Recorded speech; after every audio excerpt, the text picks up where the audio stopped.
What's going on, family? What's going on? I got a good one for you guys. Got two guests. We have Taz joining us today, DJ Calico, D'CALICO. I'm sorry, I always say DJ.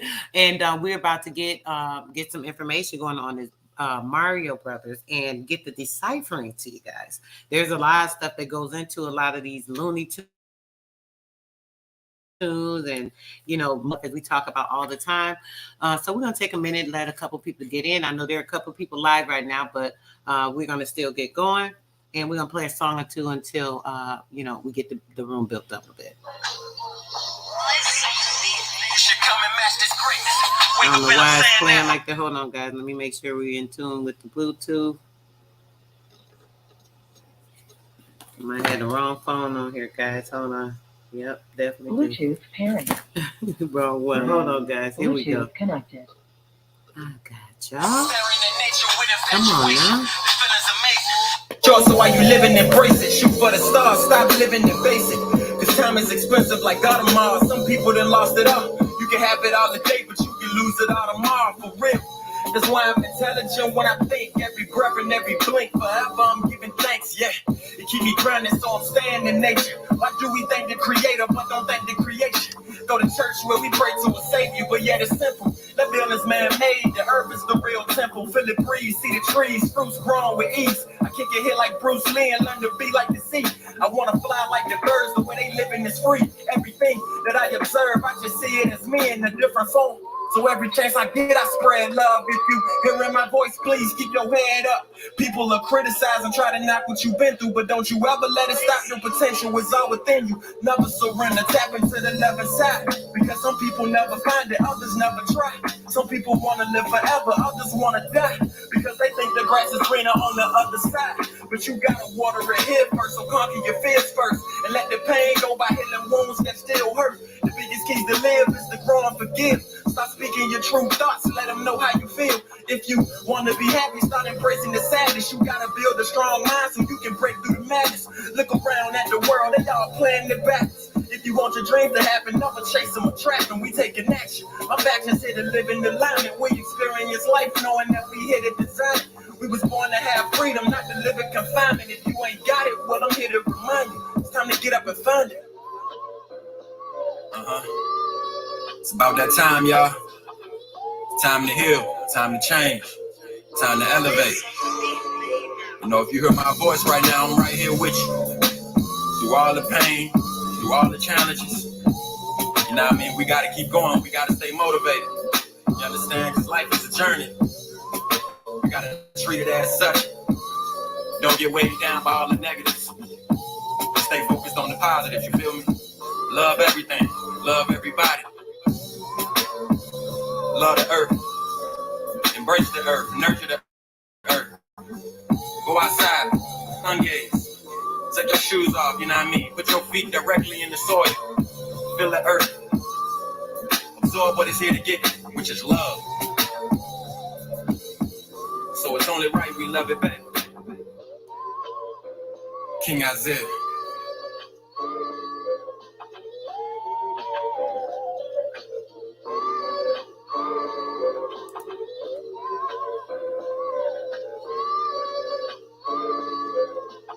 Gems, grind, elevate, and manifest success.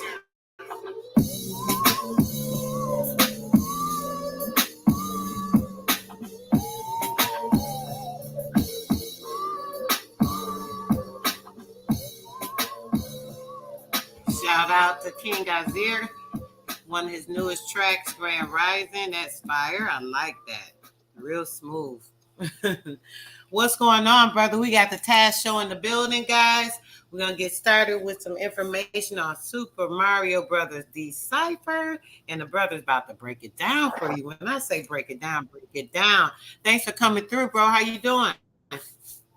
Peace and love, sister. So thank you for having it. It's a complete honor to be on your show. Peace and love to everybody on the chat, for everybody that's going to catch this a little later. We appreciate you. Be sure to like, share, and subscribe to the sister channel. Show her some love, and leave a comment if you're watching it later, to let me know what you think of the of the PowerPoint. I'm always looking for constructive criticism, whether it be good or bad. I'm always willing to hear it. So I appreciate the opportunity. Definitely, brother. Thank you, thank you, thank you. Because I definitely was so interested. I heard you talk about it a little bit, um, and I was very interested because I get into a lot of this stuff that's so different and had these codings and just when I didn't hear the whole presentation, so I'm actually looking forward to it. It's going to be kind of new to me. I'm just familiar with it a little bit, so I'm excited about it myself, brother. You want to tell us a little bit about it before we get into it, or you want to get right to it? I mean, it's gonna be it's a pretty long PowerPoint, so we could get right into it. But just I'm only trying to Okay. give brother Calico a little bit of time to get here. But just we're gonna break all Oh, sure, aspects. sure. Let's do this then, brother. Go ahead. I'm sorry, might be a little delayed to as I apologize, brother. I was gonna say, sure, let's do this. Let's play another song or so. Give him a minute to get in here, and yeah, we'll go from there. Yeah, we could go right after. Yeah. All right, brother. Peace. Got you. I got you. We about to get it. It's a lost generation. We starving for greatness. We hardly can make it, and truth is a pill that we hardly can take. Look at our generation, walking lost in this matrix. Praying God come and save them. You'll do it for yourself if you really want to help. Otherwise, it'd be hard to escape. You're the lost generation. It's a lost generation. We starving for greatness. We hardly can make it, and truth is a pill that we hardly can take. Look at our generation, walking lost in this matrix. Us, man. Praying God come and save them. That's how you'll do it for yourself if you really want to help. Otherwise, it'd be hard to escape. You're the lost generation, where everything's fun and games. We drink and we smoke just to numb the pain. We scream for the cops when a brother gets shot. Then we march for money, don't nothing change. Damn, I'm tired of these fucking games. Shit, we gotta do something, man. They label us black, our history snatched. We don't even know where the fuck we ain't black, They y'all. gave you another name. Watched it and gave you another brain. We used to be scholars till they gave us dollars. You gotta realize this a fucking game. So make sure you play it right. When you give it your all, you sleep when you lay at night. I am a ray of light. That's an affirmation, something that you could say alright. I hope this word get exposed. I'm for this cycle getting old. How we giving all our children shit we couldn't deal with it. Shit from further from their souls. This world is so cold. Thinking myself like, damn, sometimes I don't wanna have babies.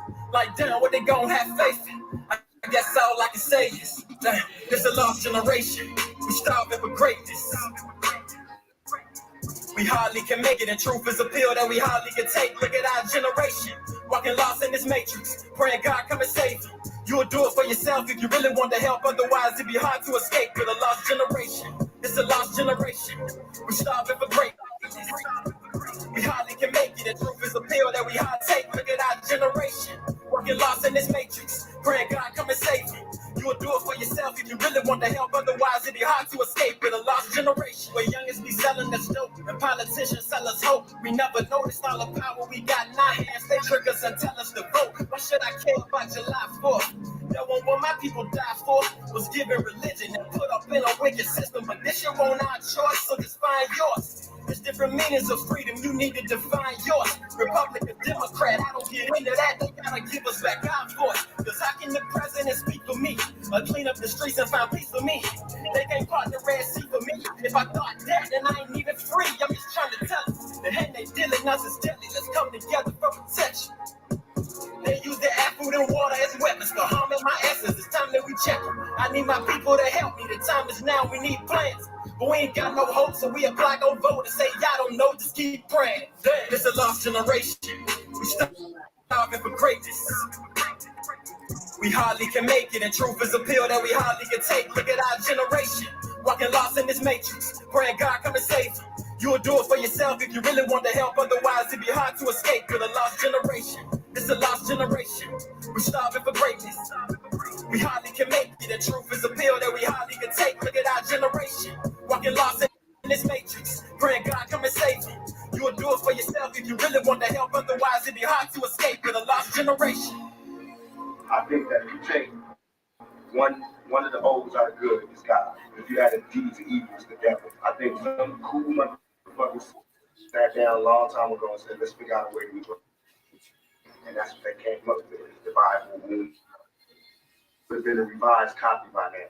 You know what I mean? Because a lot of shit has changed. And I've been looking for this revised copy, and I don't see it. Facts. What's going on? D'CALICO, welcome, brother. Thanks so much for coming on. How you doing? Oh yeah, all is well, sis. I'm glad to be here. Hey, I don't know if you had enough time to play that last song. You sent me some. You got to. I mean, that'll be quick. Yeah. So I can introduce you to something.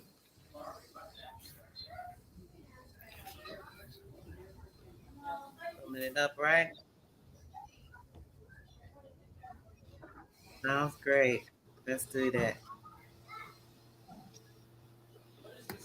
Let me see.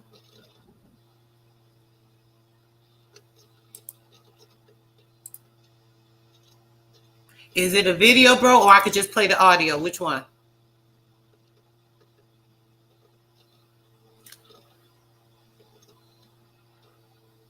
Matter of fact, I thought you could hear me. My bad. I said, yeah, you can play the video.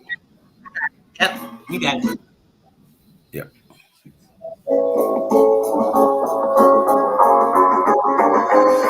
Nobody knows the trouble I feel. Nobody knows the sorrow. Lord, that's me right there, this lonely individual, sending up this prayer in the beams of a smoke signal. My heart says beware, situation critical, all out of space, scraping residual. I'm caught in the sand. Can you turn it up? Yep.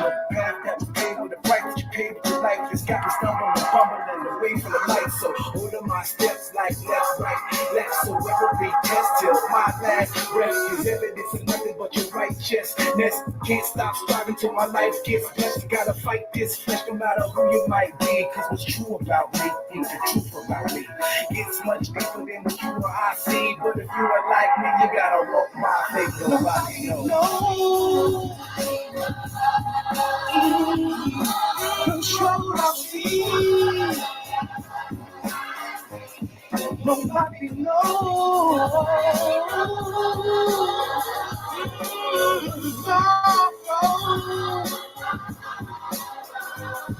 I'm the color's been hidden from history.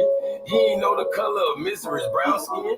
He ain't gotta listen me tell you how I went. We've been through more troubles than others times 10. He ain't got it to give, but cool, I live. Now how about you who said you're my friend? I'm not Pyro, but I'm riding to the end.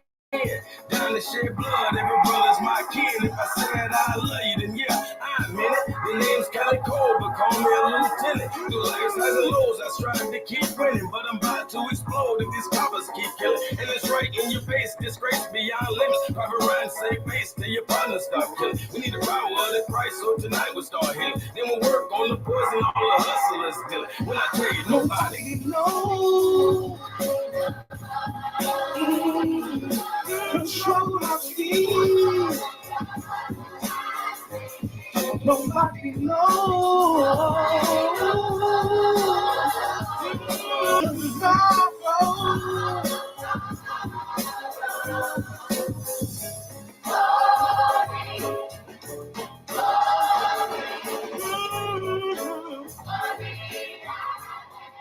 Fire, bro. Fire. I like that. Yes, ma'am. I like that. All right. Let's get it. We got some good music going, guys. Nice little vibration to get us started. Let's get to it. I'm gonna just leave it to you, brothers. I'm gonna sit back and let y'all handle y'all business because y'all already know what to do. Let's go. Let's get it. Appreciation. And piece of GAP out there. Well, to start it off, thank you everybody for being here. Just want to let everybody know check us out on all our individual channels. On social media, you can find my brother D'CALICO under D'CALICO on YouTube, on Facebook. You can find me under the Taz Show on all social media. except on Facebook, which I'm under Tasmaniac Wolf. But you can check me out right there. Always looking for criticism, as I previously said. We appreciate y'all. We're gonna give y'all a little rundown of our breakdown. Of what we were able to see throughout trying to study and decipher what the Super Mario Brothers game is all about. Now, I've done this presentation a few other times, so some people might have seen some of it. Some people might have seen the whole full end of it. I've done it with different people. Uh, um, I love getting different perspectives about everything. So hopefully this will be a good one. Hopefully you guys enjoy. But make sure you like, share, subscribe to all our channels. Thank you to the sisters for having us here and being able to present the information. So with that said, let's start with a little bit of history. Let's start off with just the meat and potatoes. We gonna talk about how it all started, where it came from, and see what we could decipher from that. All right. So when we're looking at the history of Super Mario, it says it's a console game that was created by a Japanese electronic game manufacturer called Nintendo Company Ltd, and it was brought out in 1985 for the Nintendo Entertainment System, or what we knew as the NES. Now, the game, which was based on the arcade game Mario Bros., helped launch one of gaming's most popular franchises. All right, so from there we could see that it all started at an arcade game. It was all about an arcade game. And from I'm pretty sure everybody here either has played the game or still has the game. They have the game available in different versions in the Wii U or whatever it is that they have now, or whatever. It's a different console or whatever. But that gives us a little bit of the history of where and how at the very bottom we have a picture growth of Super Mario, where we could see how he evolved throughout the years to what we know today, and how he's able to do so many different things now, because he's become so animated. Now, looking at the history of it from the start, we just with the name alone, we come to the understanding that there's an esoteric science behind Mario's name. All right. Now, according to name meanings in Latin, baby names, the meaning of the name Mario means hammer. All right. So from the start, we see that the name Mario is being associated with a hammer. But what does that have to do with anything? Well, the Roman god of war, which is Ares, he is known to have a hammer. And it says also Yeah, one of the number of masculine variants of Mary that can be attributed to the Virgin Mary. You wanted to add something, Brother Calico? yeah. I was just gonna add. When we're looking at, like we say, Mar or Mars, knowing that means war. The M is just like the W. But when we saying hammer, like we say vowels are interchangeable. So we're gonna say hammer, but it looks like it's hammer. You feel me? Like Mar, like because Mar means war, or like Mario, or like Mars. You feel me? So it's hammer.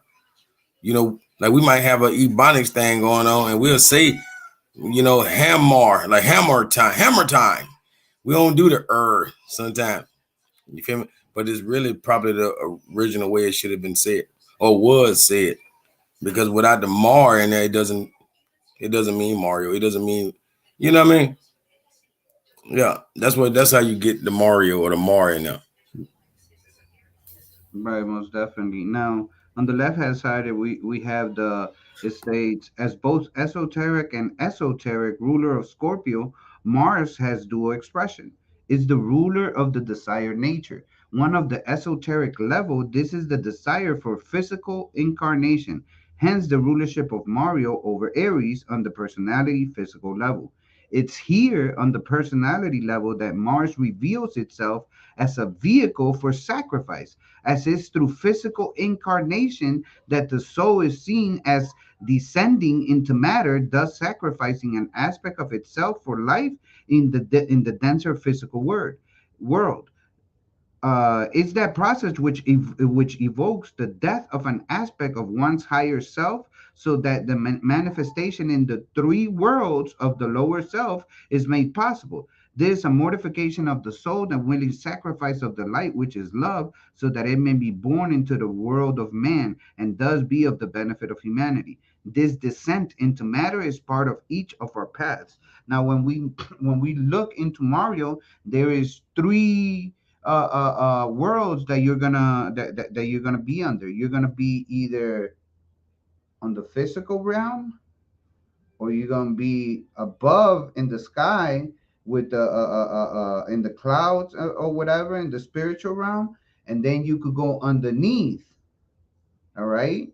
So that shows you the three levels or the three worlds, of the manifestation of the higher self that they're making mention of. All right. And we see what the correlation is within the game. All right. And I'm gonna get into a little bit more as we get to the through other Hey, slides. hey, and Taz, you can always let Sister Soul do some of the reading too. Oh, okay, cool, cool, cool. Yeah, yeah, yeah. You're gonna read too, though, right? You know this. All right, all right. Well, it says in ancient religion and myth, Mars, Latin for Mars, pronounced Mars, was the god of war and also an agricultural guardian, a combination characteristic of early Rome. He was the son of Jupiter, and he was the most prominent of the military gods in the religion of the Roman army. All right. Now remember, Mario comes. What is Mario is an Italian plumber. What do we find in Italy? We find Rome in Italy. All right. So there we have yet another connection. All right. So Mario means hammer. Hammer. Mario is related to Mars. Mars, the god of war, has a hammer. All right.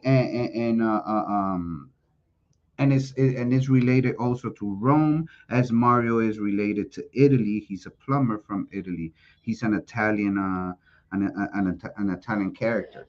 Now, when we're looking into Rome and what we find in Rome, we come to find out that there is a story within Mario that's being told again just now in a video game version. All right. You want to read this one? Calico or Sister Soul? Uh, yeah.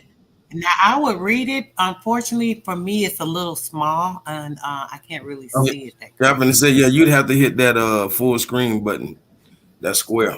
You wouldn't be able to see the chat at the same time. I ain't gonna lie to you, but I can read it though, cause I already zoomed in. Yeah. Go ahead, bro.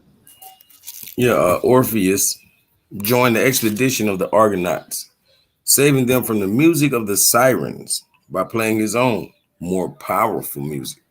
On his return, he married Eurydice, who was soon killed by a snakebite. Overcome with grief, Orpheus ventured himself to the land of the dead to attempt to bring Eurydice back to life. Uh, And the story of Super Mario faintly recalls the Greek myth of Morpheus, who descended into the depths of Hades to rescue his true love. Eurydice, who had died via poisonous snakebite. Orpheus, son of Apollo, was a mere mortal who couldn't have survived the descent into Hades without the magical assistance of the gods. Traditionally, Mario and his brother Luigi, an Italian renowned fighter, are mere humans who've descended into the Mushroom Kingdom to rescue the princess who has been captured by King Bowser. The brothers are able to survive the trials of the Mushroom Kingdom by various power ups that help them overcome daunting obstacles and an onslaught of enemies. Facts. So when we look at this Orpheus story, we could tell immediately off the top that the Orpheus story tells you about this couple. All right, this couple that they were very much into music, and being on their own or whatever. And on their return, after being married, one of them was bit by a snake bite. The girl was bit by a snake bite.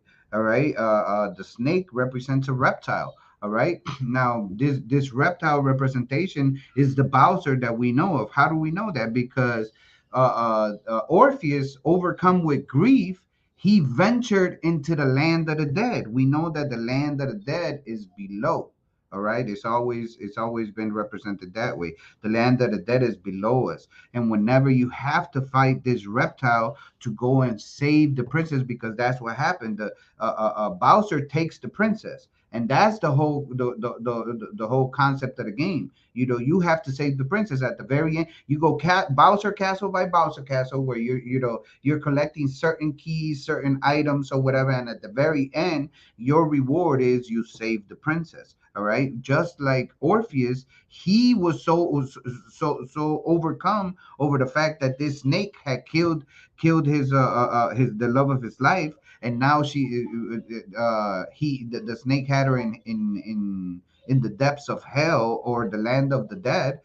He went over there to get the to get her again, and he succeeded. He actually, in this, if you read the story of Orpheus, he comes back and he shows he brings back his princess. What's her name? Eurydice. So we see the concept of the story already having a connection with this Roman story of Orpheus. All right, and that's just one aspect of it. All right, now let's look into the plumbers. All right, because that is what we have. All right, now they've told us all this time that Europe is a continent, but it's not. It's a conglomerate of islands, and by that standard, it falls under the definition of an archipelago. All right, an archipelago is an island group, chain, or cluster, or a collection of islands. Europe is not a continent, but rather an Asian peninsula and an Wait. archipelago. A Yeah. lot of, huh? No, you're right. Yeah, go ahead. A lot of European establishments have been built in flood prone areas. You have to have the very best plumbers in this type of structural society. In fact, Venice, the capital of northern Italy's Veneto region, is built on more than 100 small islands in a lagoon in the Adriatic Sea. All right. So there's only two places that you could go in Europe. You could either go on the mountainous, rocky areas, or at the bottom on the watery areas. Because if you go to for example, in Venice, there is no cars. You can't. There's no driving a car, because everybody's moving around in a gondola, or whatever it is that they call this little boats or whatever. That's the whole. That's how people get around. Or you walk there. I'm pretty sure there is vehicles, but not like we see vehicles over here. The vast majority of transportation happens through these water Right, right. canals. So we see that concept that if there's a lot of water, they gonna need a lot of plumbers. Plumbing gotta be jumping in Europe, because there's so many watery places that there's always gonna be water leaks, foundation flooding, or any of that. So you want to add something, Brother Cotton? Yeah, I gotta sneak out a little bit of future presentation. I really ain't want to have to say it already, but I gotta say it, bro. You know what I'm saying? Because everybody call it what? Turtle Island. Right. But yeah, we got a Up with PowerPoint. Turtle Island, though. Watch this. I'm saying we got a PowerPoint coming up. I'm gonna show you. It's really Turtle Islands with an S on it. You know what I mean? It's Turtle Islands. Just like how they saying that Venice or the Italy's Veneto region is built on more than 100 small islands. Yeah, I can show you. I'm gonna show y'all. We're gonna show y'all. But the original shape of America was definitely like that. It was islands. It was many, many, many. To me, like lily pads. You know what I mean? But Right. but due to all of the damming, America has over 30,000 dams. So we think what we looking at is the shape of America is not. If we let nature take its course, then this is Turtle Islands with an S on it. But we got that coming. Me and Ted. Yeah, most definitely. Stay tuned for that one because it's gonna be a nuke. But yeah, so so we could see the fact that we they need a lot of plumbers over there. All right, but let's move on. What happened here? Hold on.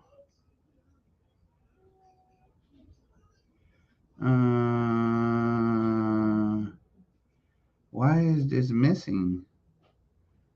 I'm like totally tripping. All right, so we're gonna skip that one since there's for some reason I'm not gonna look into it to see what happened. I could restore it, but it's gonna take for me to restore it to a previous version of the thing. So we're just gonna keep it moving. But plumbers, all right.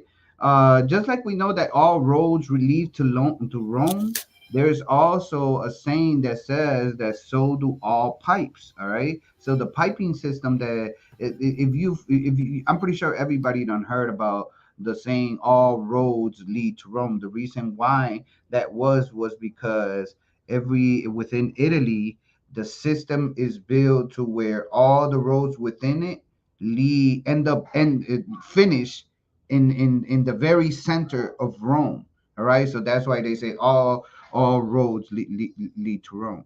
All right, in the same aspect, they had to build their piping system the same way, which means that all pipes also lead to Rome. Having one of the most sophisticated sewer systems, their extent reaches the borders of almost all of Europe. Thus, the phrase always leading back to Rome applies in both cases. Take Venice, for instance, city of water, the floating city, stretched across 117 small islands with the Grand Canal snaking its way right through it. The place is a masterpiece of plumbing. The Italians have been movers and shakers in the plumbing game since before they were even called Italians. All right, because they had to get the place together somehow. All right. So we find that, and we also see that that's also the correlation within the game as that's how he gets around. He gets around through all these little pipes that he's going through within the game. He might be for a shortcut, or it might be to a lower level or hidden level or whatever, but it's all always there, accessible to Super Mario to have those pipes all over the place. All right. Now, plumber, still with plumbing, because we're talking, we're still, and this building up. We're building up through the process of the whole presentation, and we're going to touch on every aspect of the game. Like I said, this is just pretty much connecting the dots from the history and what we have present today that we know of, that correlates with the game within the game. Now it says the Roman aqueduct was a channel used to transport fresh water to highly populated areas. Aqueducts were amazing feats of engineering for Romans. They famously constructed these superstructures through the Republic and later their empire to bring water from outside sources into cities and towns.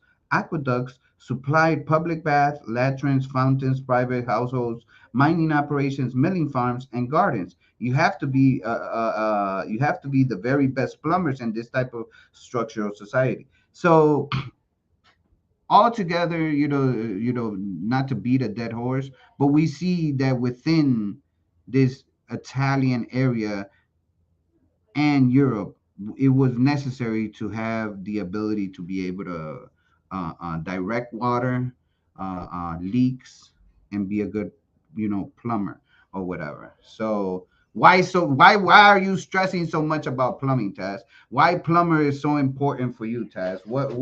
What is it that that you just the horse is dead, Taz? Why are you still talking about plumbers? Well, it turns out that the word plumber just so happens to have the value of 33 in a Pythagorean gematria. Gematria is when you assign a numerical value to each letter in an alphabet and then add the total value of words, sentences, or phrases. there are 33 degrees in the Scottish rite of Freemasonry, and Freemasons seem to have a thing for using gematria to hide secrets in plain sight. All right. Now, there's a picture of Pythagoras that we have right here, and just by looking at it, there is a lot of Masonic symbology that we could see off the top. All right, we have the checkerboard on his thing. He's holding on to a pyramid. He's got the what's that thing called? Yeah. I'm gonna say he got the globe, but you talking about the square or the Yeah, compass yeah. He's got the compass and the on square. the square on the table. You know what I'm saying? So Yeah, he so got the owl in the back. Yeah, oh, over his shoulder, oh yeah, and he's standing between two pillars. and he's standing between two pillars. Facts. Those Yeah, are yeah, facts. yeah. So just from the gate, we could see that that there is some type of like Masonic symbology within the game. And we're gonna try to dig into that a little deeper. As we build through the game, because that's one of the things that stand out the most within the game itself. All right, now I'm not a Mason. I'm not pretending to be a Mason. I'm just telling you what I see. This is my perception of what I'm watching, what I'm seeing, and how I'm determining that it is. At no point in time that am I telling you, that yeah, I know for a fact that these are masonry symbology within the game. It might just be coincidence, if you want to look at it that way, But moving on, let's look at the mushrooms.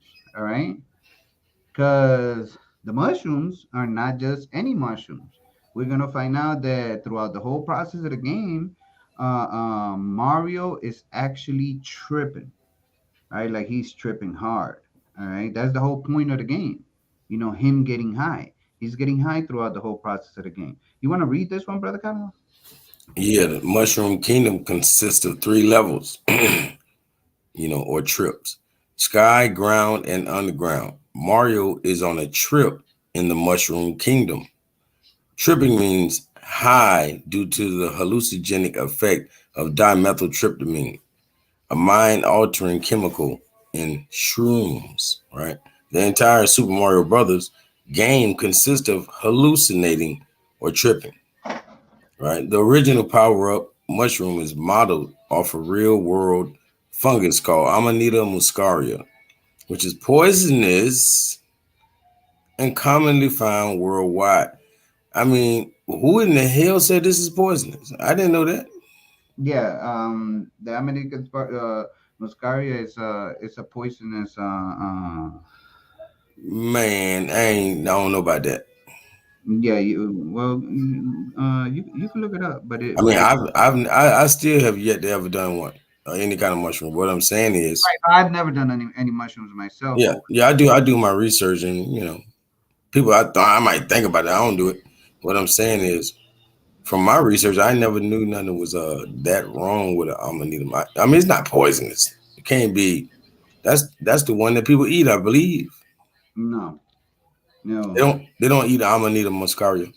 no. I'm not saying they don't eat American muscaria, but the one that is being represented in the game, that one is poisonous. Because American, they don't look just like that. Just like the one in there's different variations of the Amanita muscaria. Now, are all of them poisonous? I'm not sure, but I know this one that is being represented in the game is poisonous. Okay. So from the get, it shows you, the concept of him tripping, or having a high, because he starts up as a very small dude, and the minute he eats the mushroom, he's like, he feels big, he feels like he could do anything. Now he could break the bricks and everything else. So we see within itself that Adam shoot right. Actually, tribe ties is true and correct. And to even add more to it, it is said that Jesus himself was actually never a person.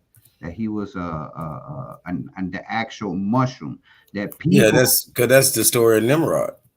right? You People know, ate mushrooms and they tripped so hard, they hallucinated so hard that this is the experience. They wrote down the experience that they were having with this Jesus, which was just the trip that they had or whatever. But that's a whole nother, that's a whole yeah, nother. yeah. That's the Nimrod story. You know, when Nimrod was What? No, resurrected. wait. That's interesting.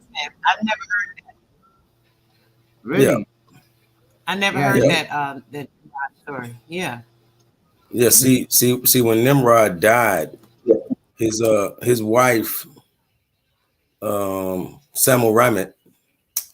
Matter of fact, y'all have another name for a biblical name or whatever. The wife of Nimrod or whatever. When he passed, she looked at the mushroom being that the mushroom that appeared overnight on this log.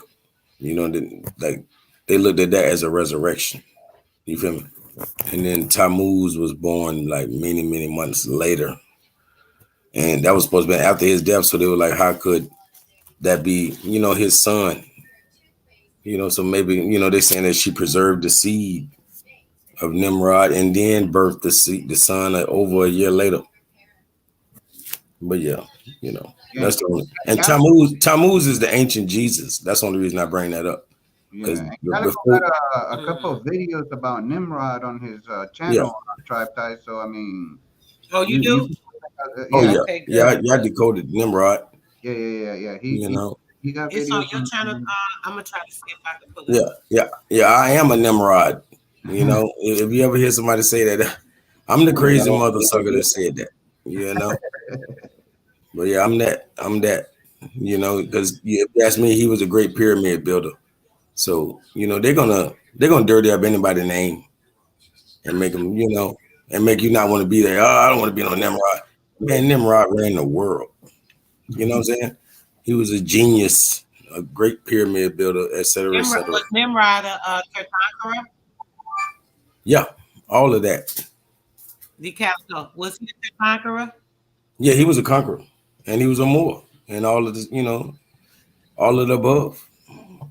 No, That's like saying I said, it's was almost like he a a Hannibal. Tirthankara? You say a conqueror? Was he a conqueror, or what did you say before conqueror? No, a Tirthankara. No, I don't know what that is. What's Turk? What? Yeah, I don't know. I'm It's not a aware. Tirthankara. Tirthankaras are like they were like a higher form of a Buddha. That's where the Buddhas come from. That's where the Hindus Okay. get the Buddha's information. The Black Buddhas. They were ones that went outside of their body. They actually bypassed physical life, went into spiritual life, came back, and actually took other people over. It's from an Asian descent. I've been talking about it more recently, actually trying to show people the connection between that being one of the great nations when it was the two great nations, because they were in fact together. Like you were saying something about the Asian Minor, all of that. When you get done, I'm gonna pull a map so people can see, how everything was really like together.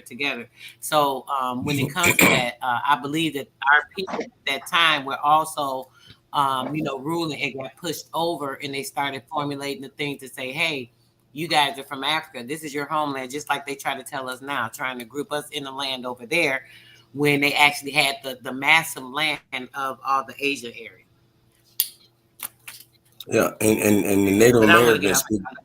Now, and speaking of the Native Americans and mushrooms, like the Native Americans say that the mushroom, like somebody got echo. Hey, but now the Native Americans would say that the mushroom, like it comes from the heavens. You know what I'm saying? They say it comes out of thin air, so to speak. Even though nowadays we know that it comes from the spores that are floating, high above, and the rain actually buries them or plants them, into the earth or wherever it may land. But yeah, that's why they said, that there's no You're seed right. or anything. Yeah, there's no seed or anything. That's why they looked at it. So they were like, it's coming from heaven. Like these mushrooms come out of nowhere. Yeah. Talking about mushrooms, after the whole intro about the Amanita muscaria, well, that very same one is another symbol for the Kundalini energy and the Kundalini experience. It is thus a symbol of the enlightenment, with the stalk representing the spine and the little cap at the top of the stalk, the open crown chakra. The symbolism is quite good, as it shows the fountain-like effect of the energy when it does happen. It does has exactly the same symbolism to the thyrsus, the palm tree, and the grain stalk, and a host of other symbols, all meaning the same thing. There are those who imbibe magic mushrooms who seem to think that it is a symbol of a drug taking and the vision and hallucinations that follow drug taking. Thus, if one sees a mushroom drawing on an old wall, it signifies a sort of get your mushroom experience here.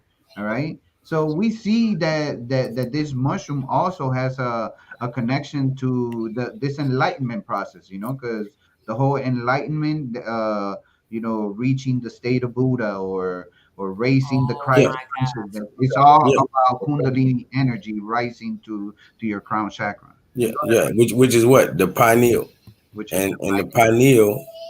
pineal. Now, Uh, in a masculine mind, they'll say it's shaped like a penis or phallus or whatever. But more so than that, it's shaped like a mushroom. You know what I'm saying? That's what the shape of a pineal is. It's shaped like a mushroom. To add on to that, you know how you was God. bringing up Kundalini and everything. now the Amarita muscaria. Now we have the Real, pineal real gland, and quick, we know. Taz. Go ahead, Everything. sis. Go ahead, sis. Go ahead.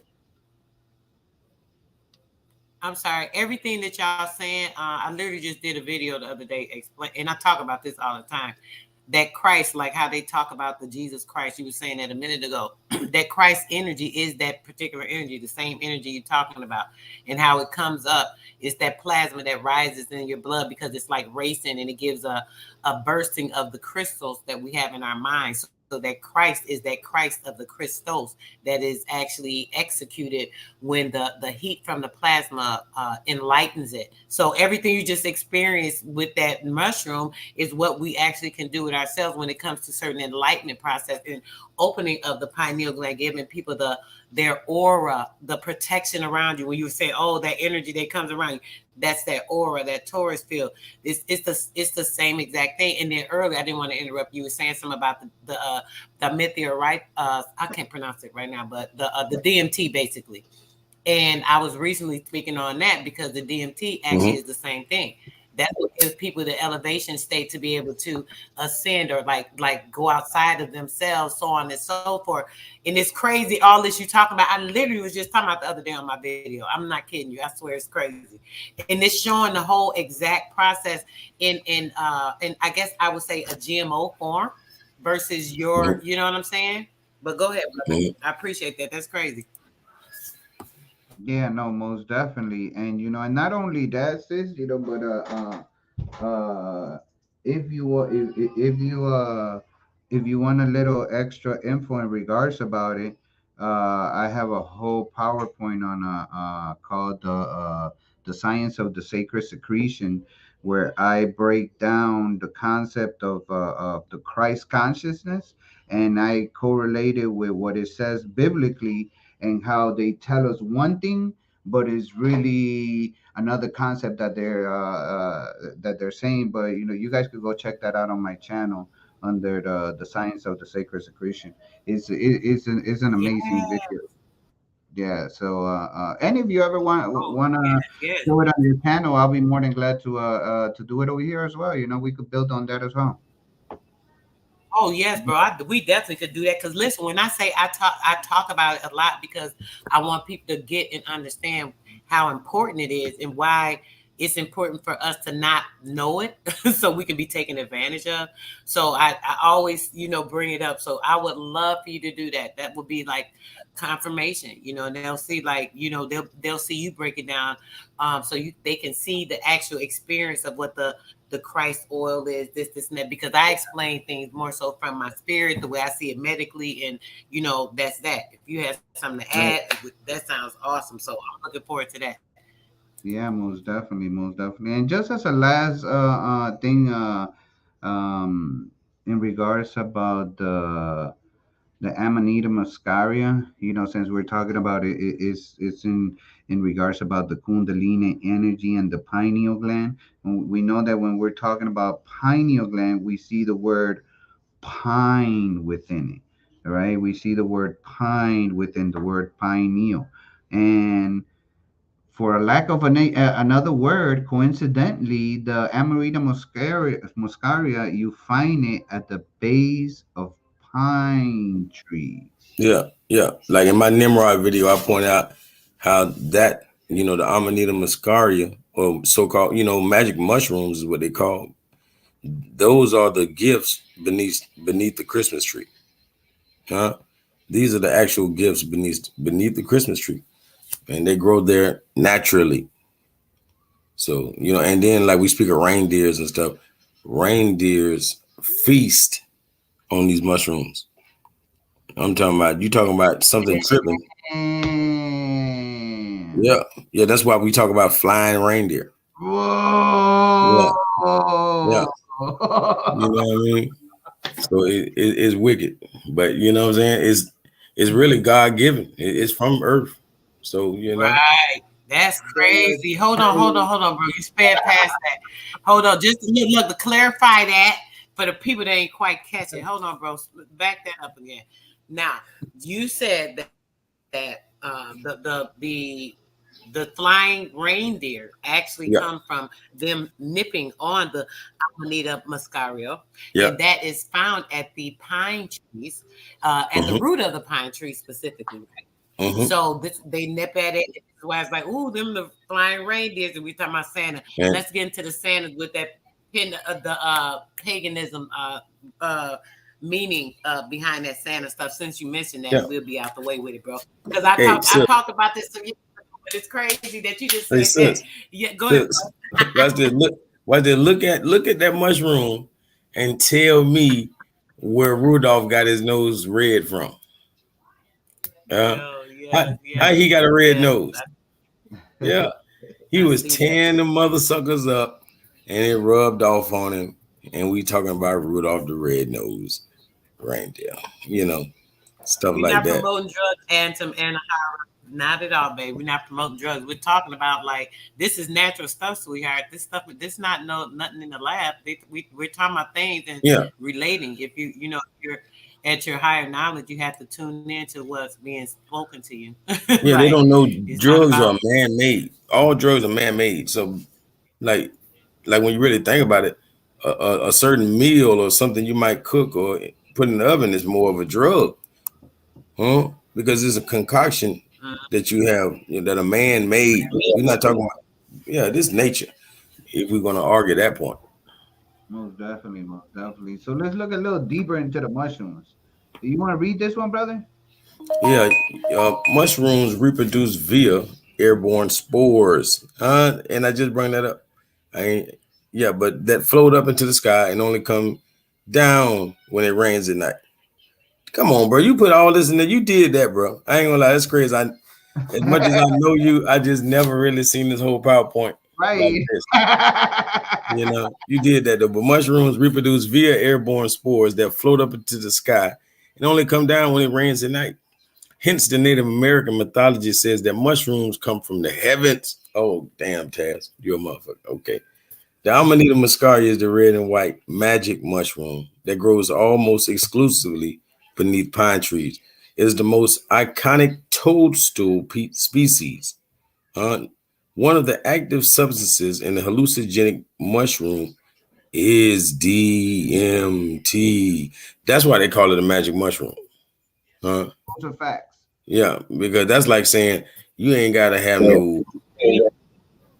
Like you ain't got to be. Oh, I'm heavily melanated.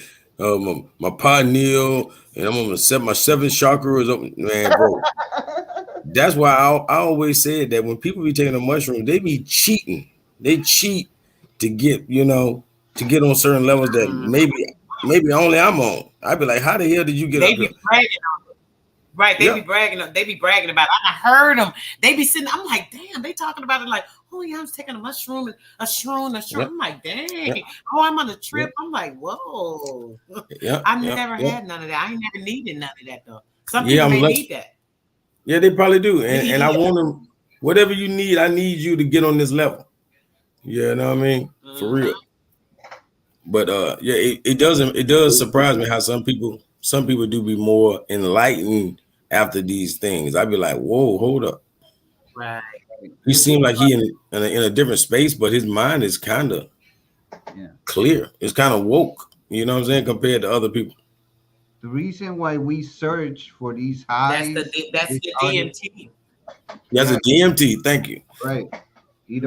We are searching for that natural high, that euphoria moment that you get naturally. The like it says at the ending. The brother didn't finish that lesson. That says as an entheogen naturally produced in the brain's pineal gland. Yeah. The And what does Theo mean? the alchemical process of what occurs when your pineal is beyond our understanding of euphoria, of alchemy, of anything that we could imagine right now that we know of, that we think that is just so, oh, that's a great Right there. feeling. Bro. It's not even close to it. Go ahead, brother. Hey, bro, in theogen, what does Theo mean? Theo. Theo means God. You know? We know gen is like, your genetics or your genes. You feel me? So what is they saying that with DMT, what are you putting in your genes? Right. Well, Huh? in Huh? comes from in, which They, means the you thing. putting that Hold on. God. Wait. Hold on, bro. Hold on. You said gin means what? Yeah, like genes, like your genetics. Is your genetics, yeah. Yeah. So inside your genetics, you are putting the God in you, But is what hold on. it's inside saying. your Wait. inside your godly genetics. Yeah, the Right. But God gene. listen to what it's saying as well, though. It could be saying something else, a double meaning, because I'm hearing something else. Y'all keep saying that, but I keep hearing something else. It says entheogen, and I see y'all saying gen. You're saying something else, but I'm saying gen, like a gen. You know what a gen is?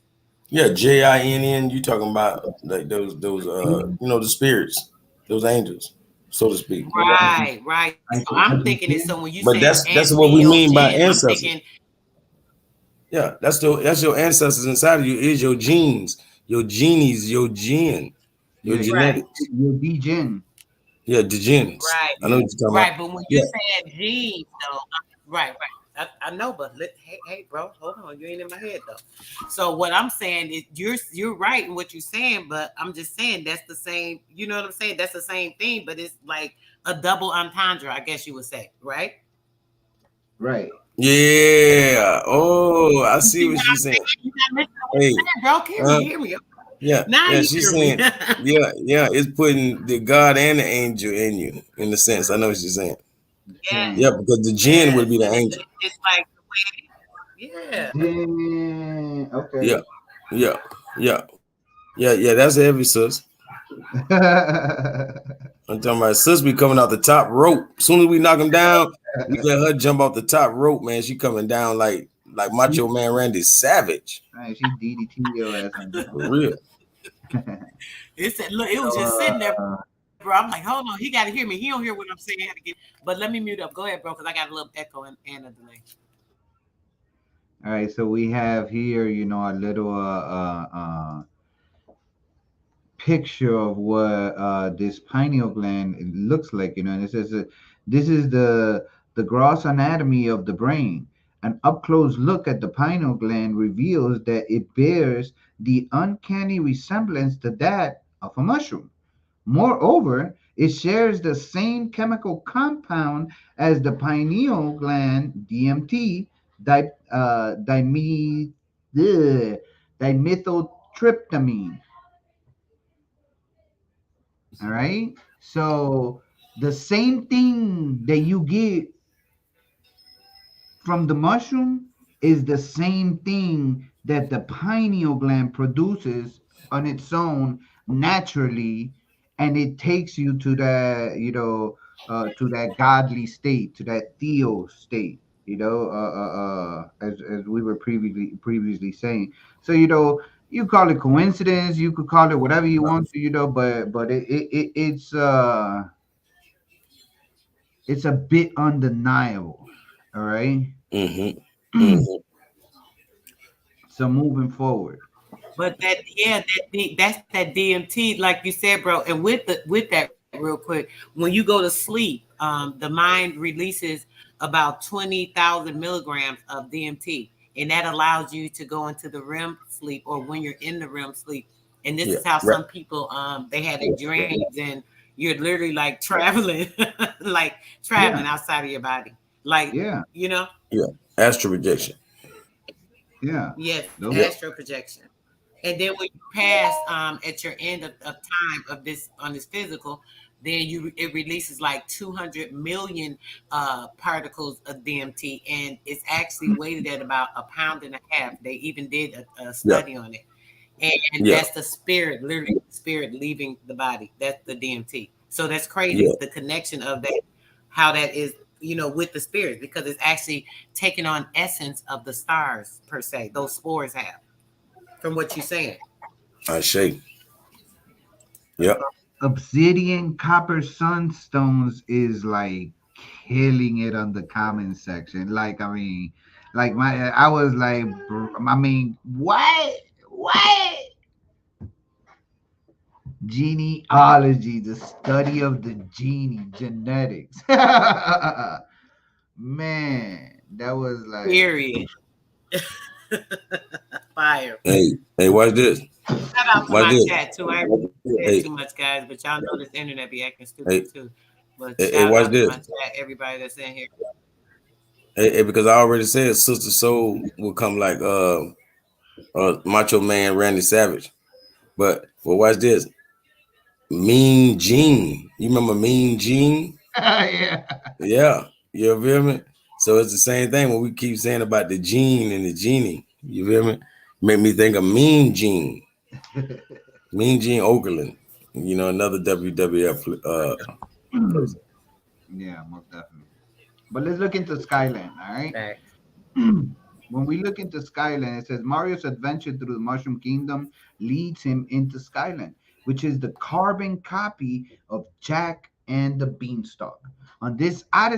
Mario emulates Jack and climbs a vine, ventures into a castle, collects gold coins, and of course saves the damsel in distress from a fierce giant.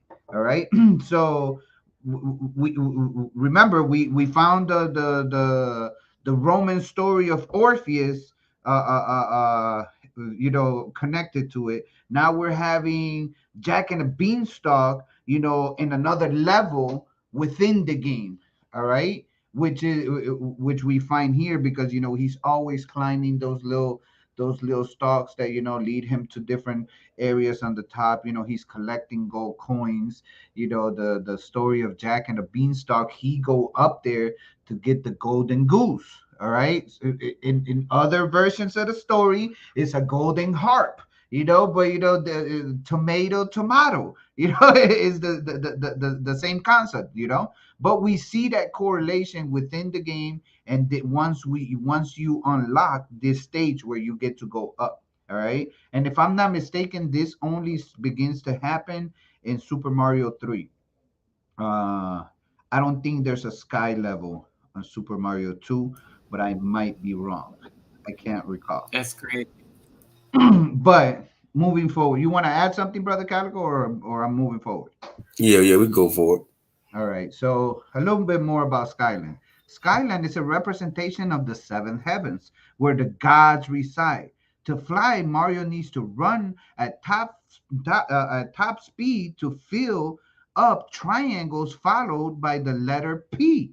P is the numerical representation of 7, according again to the Pythagorean gematria. Moreover, if Mario gets a wing P, he can fly non-stop if nothing else hit him.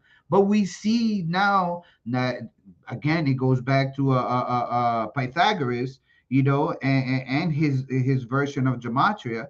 We start to see symbolism within the game itself, of the powers that it gives, where it's giving them, and what aspect is representing by the symbology that the symbols are bringing. Like in this case, the P, which in the Pythagorean gematria, it stands for the numerical representation of 7. All right. Want to add something, Brother Catico? Nah, but that's fire though. Most definitely. So yeah, yeah. So the gematria of the letter P is obviously number 7. Right. Those are facts. So now, furthermore, in Skyland, everything is bigger. Most notably, King Koopa, who represents God. It's important to know that even when Mario powers up, he is still small in this world. In theme with the original folktale, Mario has to fight the giant. This is also in line with David and Goliath. David used 5 stones, the 5 elements or senses, to conquer the reptilian who was really himself. All right. So so we see the correlation even then. Jack and the Beanstalk. Climbing up there. You're in giant land.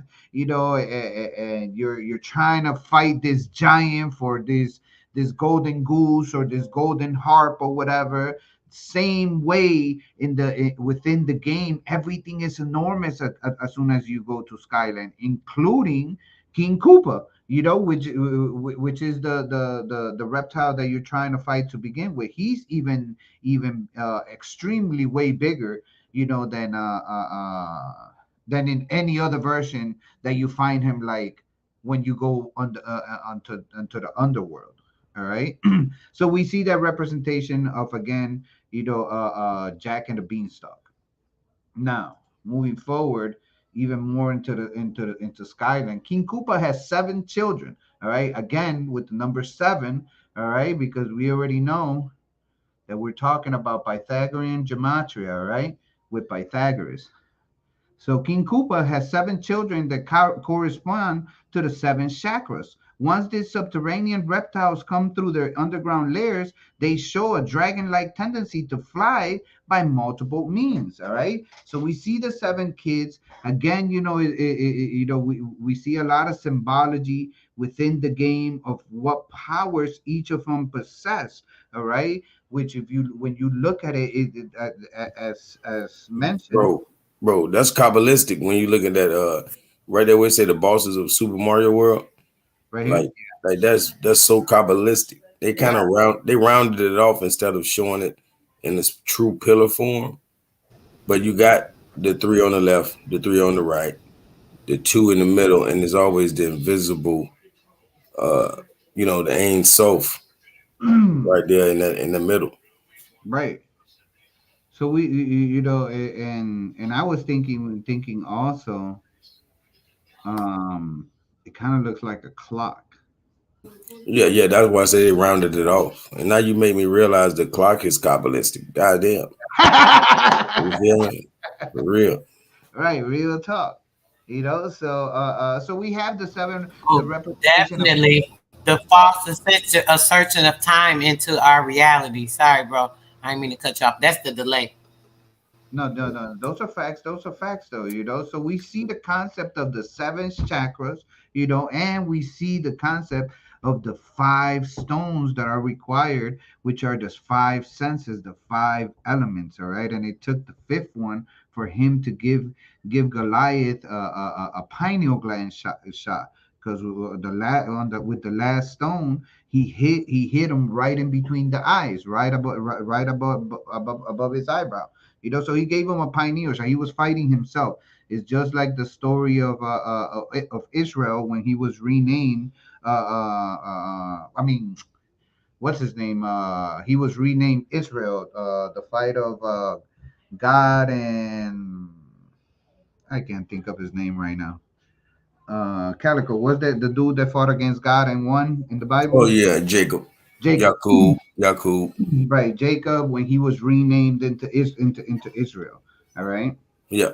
is the same concept, is the same stories being presented to you in a story manner.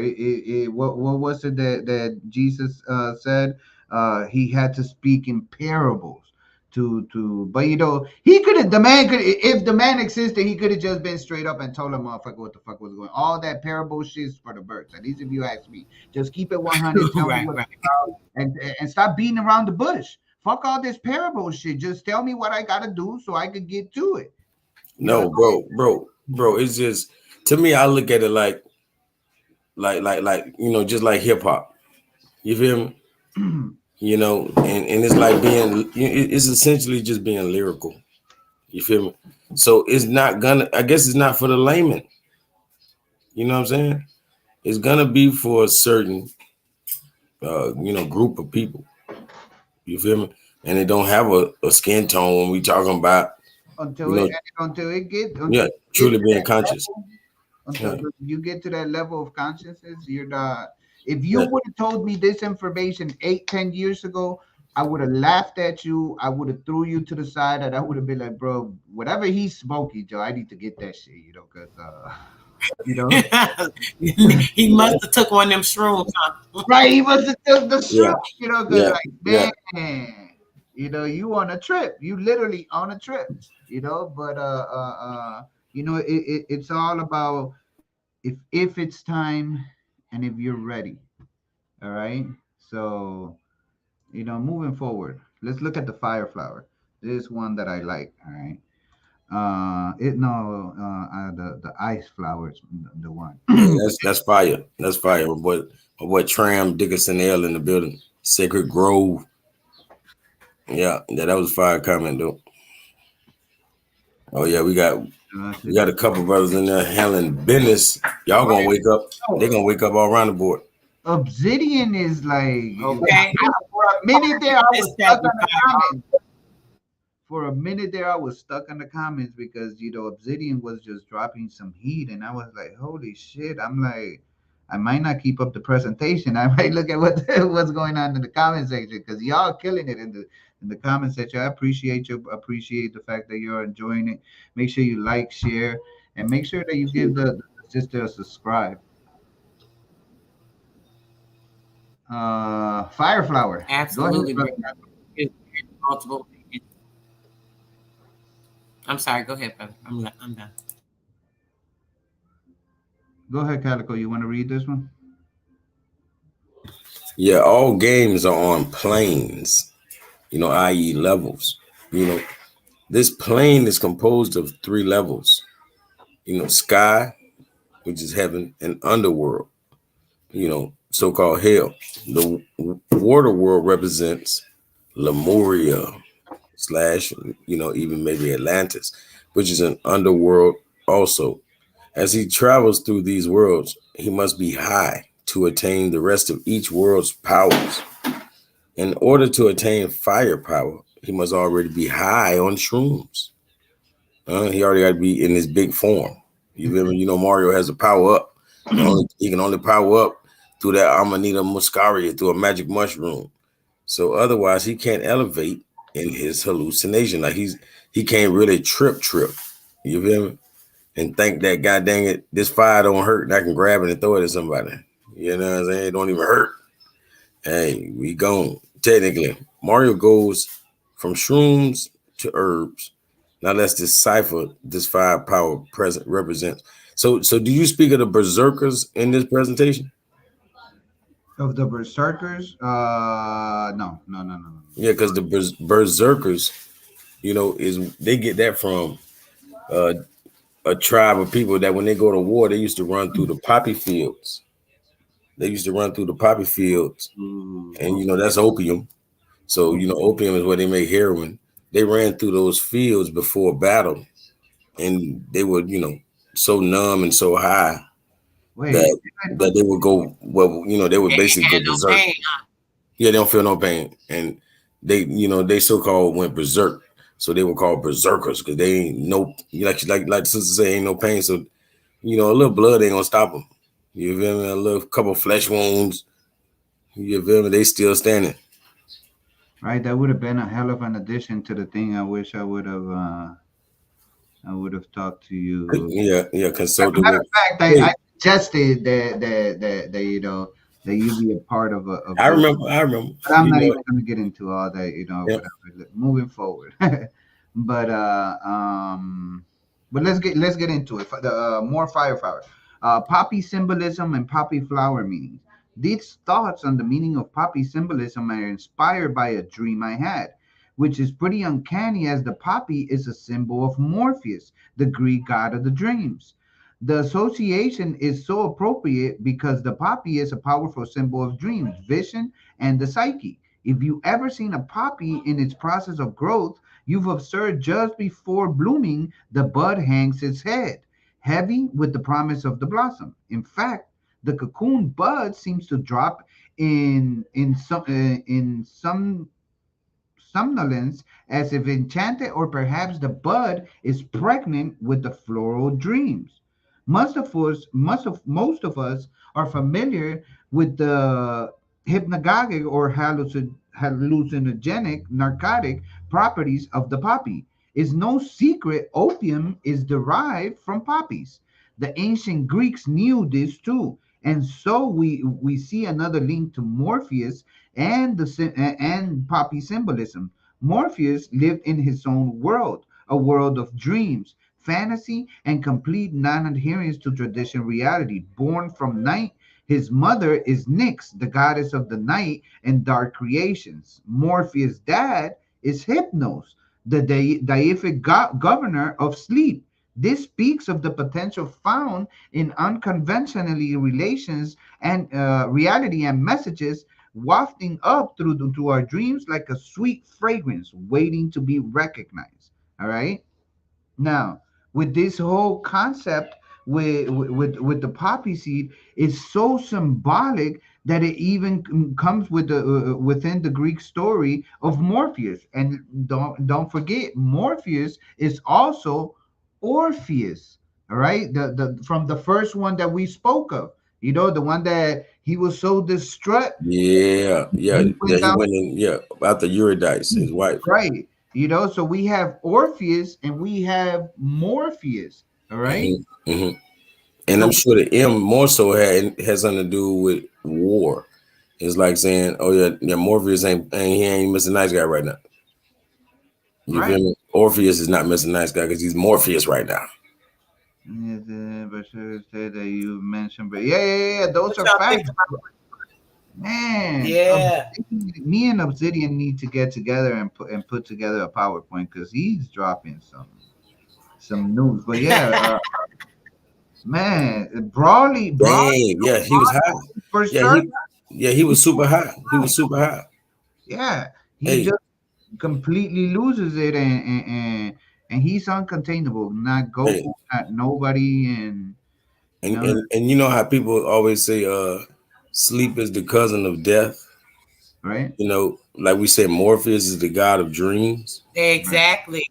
Well, what I'm gonna say that hypnos, well, we get word like hypnotize. Hypnos is the god of sleep. So, and you'll see that hypnos is actually the brother of death. So we'll say that sleep is a cousin of death, but it's actually his brother. You feel me? I'm just saying, Those are facts. Those are facts. I mean, we find it all over the place. In the case you're wondering, I used to play this with my children all the time, but there's in Pokemon, the game, the phone game, there's a dude named Hypnos, and his major power is that he puts you to sleep. He'll put your ass to sleep. There's also another one that has that same power. His name is Drowsy. So we see all these concepts, of these dreams, and it's symbology all over regarding it. All right. Now the right here on the right hand side it says the Papaver californicum is a species of poppy known by common names fire poppy and western poppy. It is the endemic to California, where it is found in central western California and southwestern California. It grows in chaparral oaklands and other habitats, often in places to have recently burned. So, okay. So I guess that's where the concept of a fire flower comes from, because it's found in habitats that just happen to, just went to ashes, or burned or whatever. So there we have that part, So, you want to read this one, brother?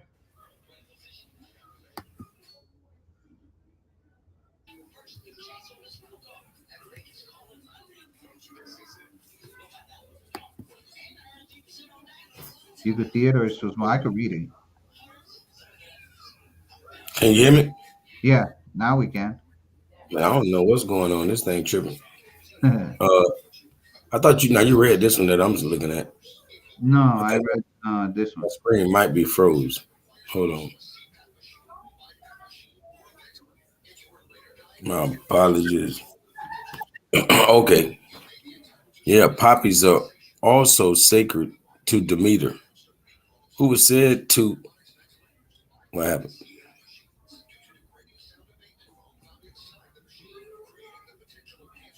Yo, can you hear me, bro? Yeah, I could hear you. All right. You went out? Oh, Nice messing up. Can y'all hear me though? We good? Yeah, we could hear you. Yeah, poppies are also sacred to Demeter, who was said to concoct an infusion of poppies, like a tea, in order to sleep through her sorrow while Persephone was absent. The theme of sleep is carried through as Persephone. Boy, this is what people on Earth getting the idea to do these drugs. Huh? Because they like, damn, the God when he was in, he was in sorrow. He drowned his sorrows in a little heron. All You right. know, like Right. what? Oh, nah. Right. Learn from his mistake because that was the problem. Right. Anyway, Remember in what's that one called, the Orishas decoded, Obatala, he got drunk. He ended up drunk, and that's how he created humanity. When he had after he had gotten drunk, and that's supposedly the reason why we're not all the way 100%, and we have so many faults, is because Obatala supposedly was fucked up when he created it. yeah. But go ahead. Let me say, hold on, my bad. All right.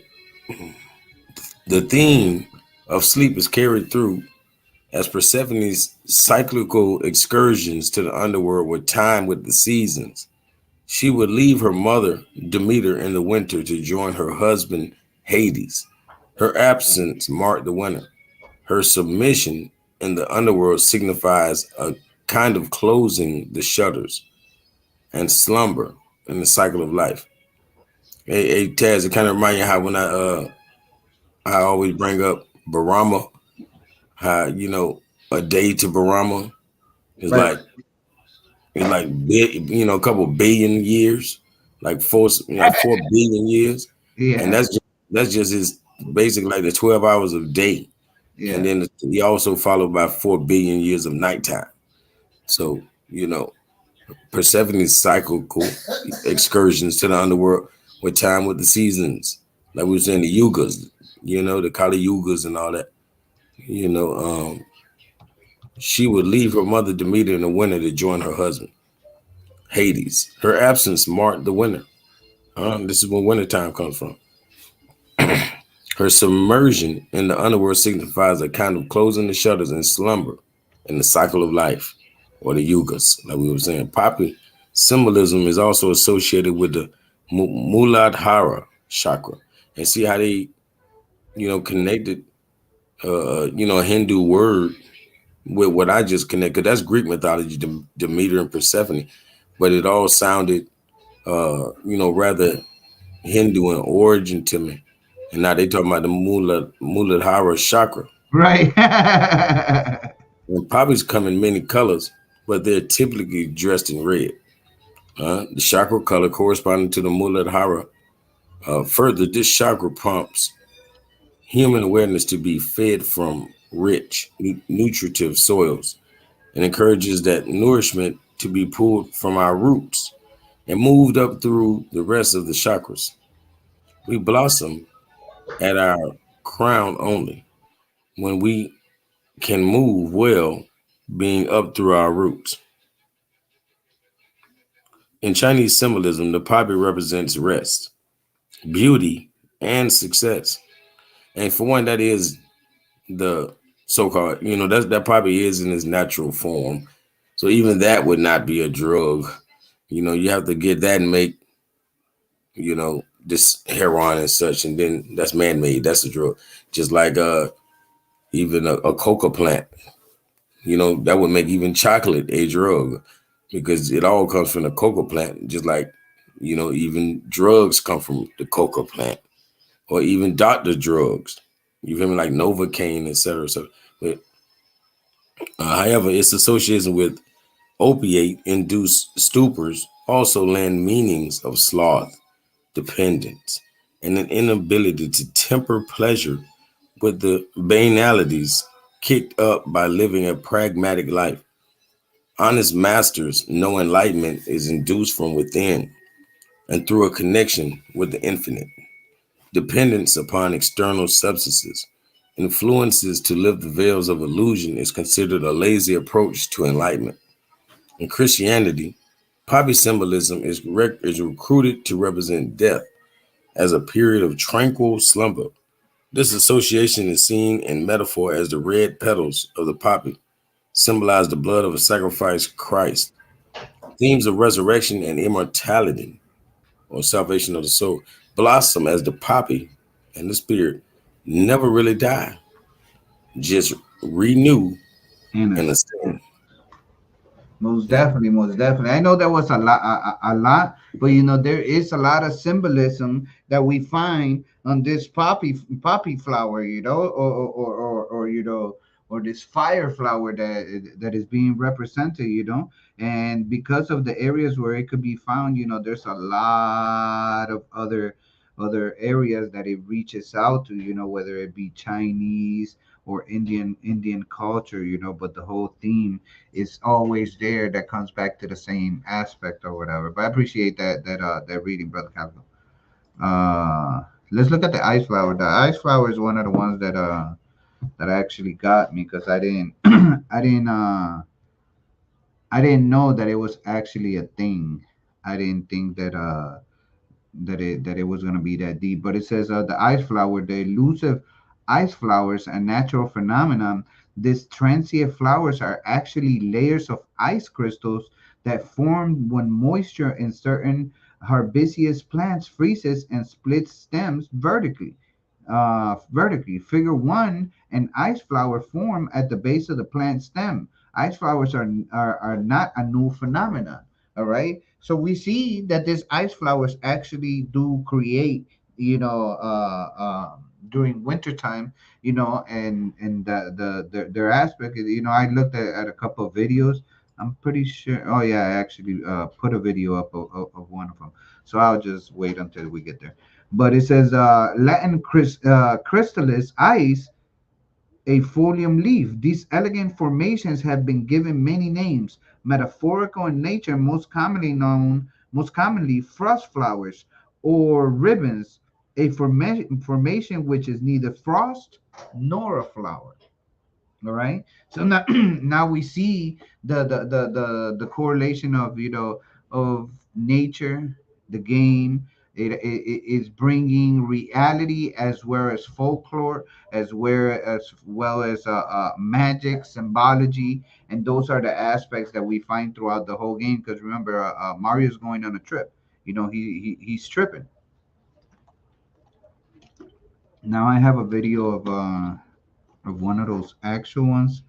I don't know how long the video is, and I don't wanna take the chance of whatchamacallit of because of that one thing or whatever, they say something about the video, so I'm just gonna skip the video altogether and the slide, and we'll just move to the star power.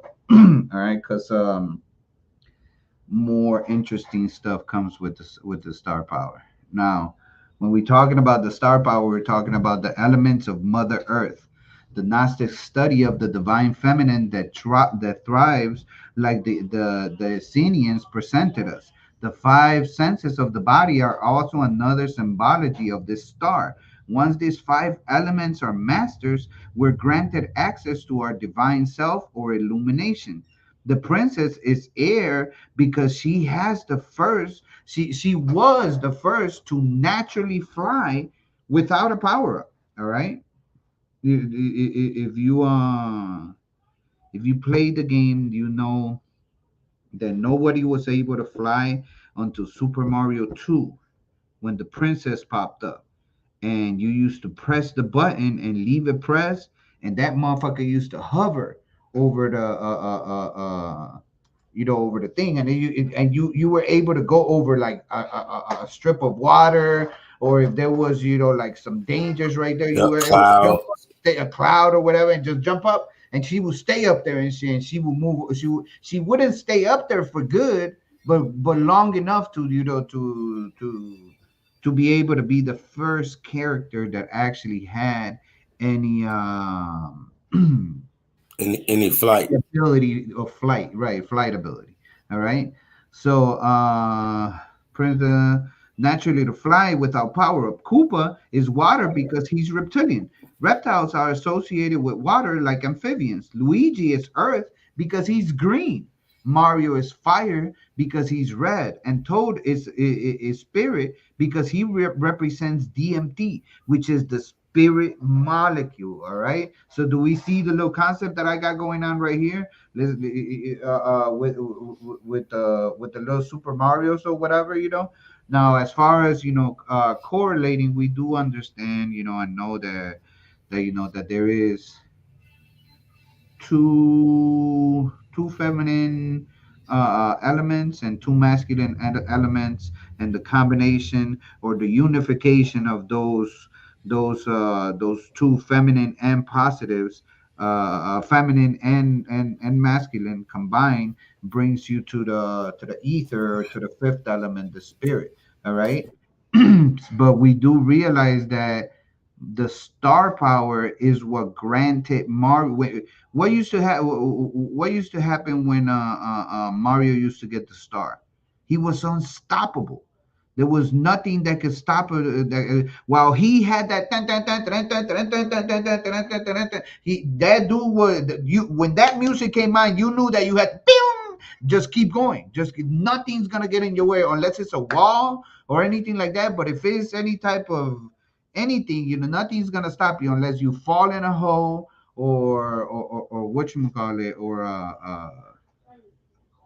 that's pretty much it. Because wasn't nothing else gonna stop you. Wasn't nothing else gonna get in your way. So we see that star power is the representation of all the powers combined, everything brought into one and brought into Hey, that hey, watch this. infinity mode. And watch this. Go I'm ahead, gonna brother. say how we see air, water,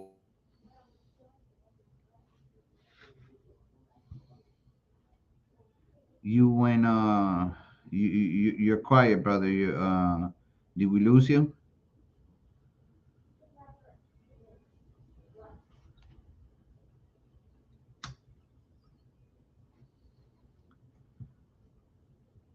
Yeah, I think brother Calico's having technical difficulties. He must be stuck or something. Yeah, it's not muted, so it's just Right, his it's not connection or muted. something. Yeah, yeah, most definitely. So we're gonna let them get that together, and we'll just continue through. And I'm sure he was gonna have something great to add. We'll come with, yeah. He'll be right back, but we'll have him add to to the whole concept of whatever when he gets back. But we do see the five elements. Super Mario had the capability to do anything at that time, aside from falling in a hole into and dying or whatever. But nothing could stop him with the star power. All right. Now, oh, they deleted the video. Okay.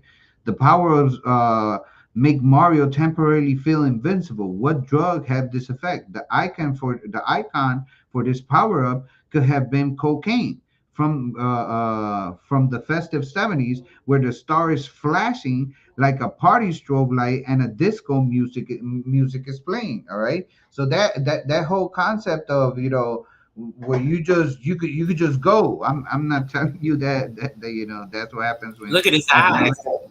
Right. Look at his. I mean, I haven't done cocaine, so I wouldn't be able to tell you if it is that way. But I do have a lot of cousins that do cocaine, and they feel like they could do anything when they're on that shit. They'll drink for, oh man, for eternity from what it seems, and then they'll never get drunk.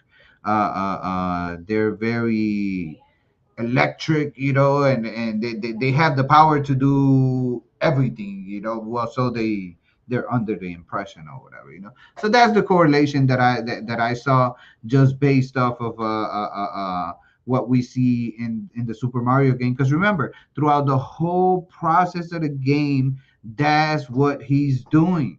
Mario's getting high. He's having a trip. He's going through a trip. All right. That's crazy. So Mhm. yeah, most I can definitely. see it. So moving forward, here we go. Now, the star power, it says the five senses that you rely on to supply info about your environment are associated with the chakra. All right. Your root is associated with your smell, your solar plexus with your sight, your throat with your hearing, your third eye, which is your psychic intuition, is your sixth sense, and your sacral is to your taste, as your heart is to your touch. All right. The crown chakra isn't associated with a sense, as it is the center of consciousness, which processes the combined input of all the other chakras. All right. So we have the bottom, well, not the bottom six, but you have the previous six, because we know that when we're talking about the chakras, the center, we have spiritual chakras and we have earthly chakras. Your spiritual chakras are everything above your heart. All right. The heart is represented by the color green, and everything above it, which is your throat chakra, your pineal gland, and your crown chakra, are all spiritual chakras. And your bottom chakras are your earthly chakras, which will be represented by your root chakra, your sexual chakra, and your what is this one? Your solar plexus. Your solar plexus. Brother Calico, welcome back. Yes, sir. Did you wanted to add something about Yeah, yeah. You saw they do me. I yeah. say, I say they ain't want that though. But like we see Princess Toadstool be in the air, and then we got the water with Cooper, and you know, Luigi being the earth and Mario the fire. But when we truly look at little Toad right here, the reason they have him on top, because we saying spirit, but that could be replaced with the word ether. Right. When we dealing with the elements. Right. So we're talking about the ether. Fact. And what is the ether there? It's essentially, the aura of the earth. So we're talking about that dome on his big head. You feel me? That's why they got him up there. You feel me? That's why they got him up there at the top, because he got that dome. For real. I hear you. Yeah. So we talked about the chakras and the star power connection, uh, uh, with the whole aspect of the elements. All right, because but that's why I was trying to explain, to make sure that everybody was aware that we have spiritual chakras, Oh, and yeah. and So we have that's the reflexology of the hand. Because when you study reflexology, a lot of times you run into the science of the feet. right, Yeah. right, right.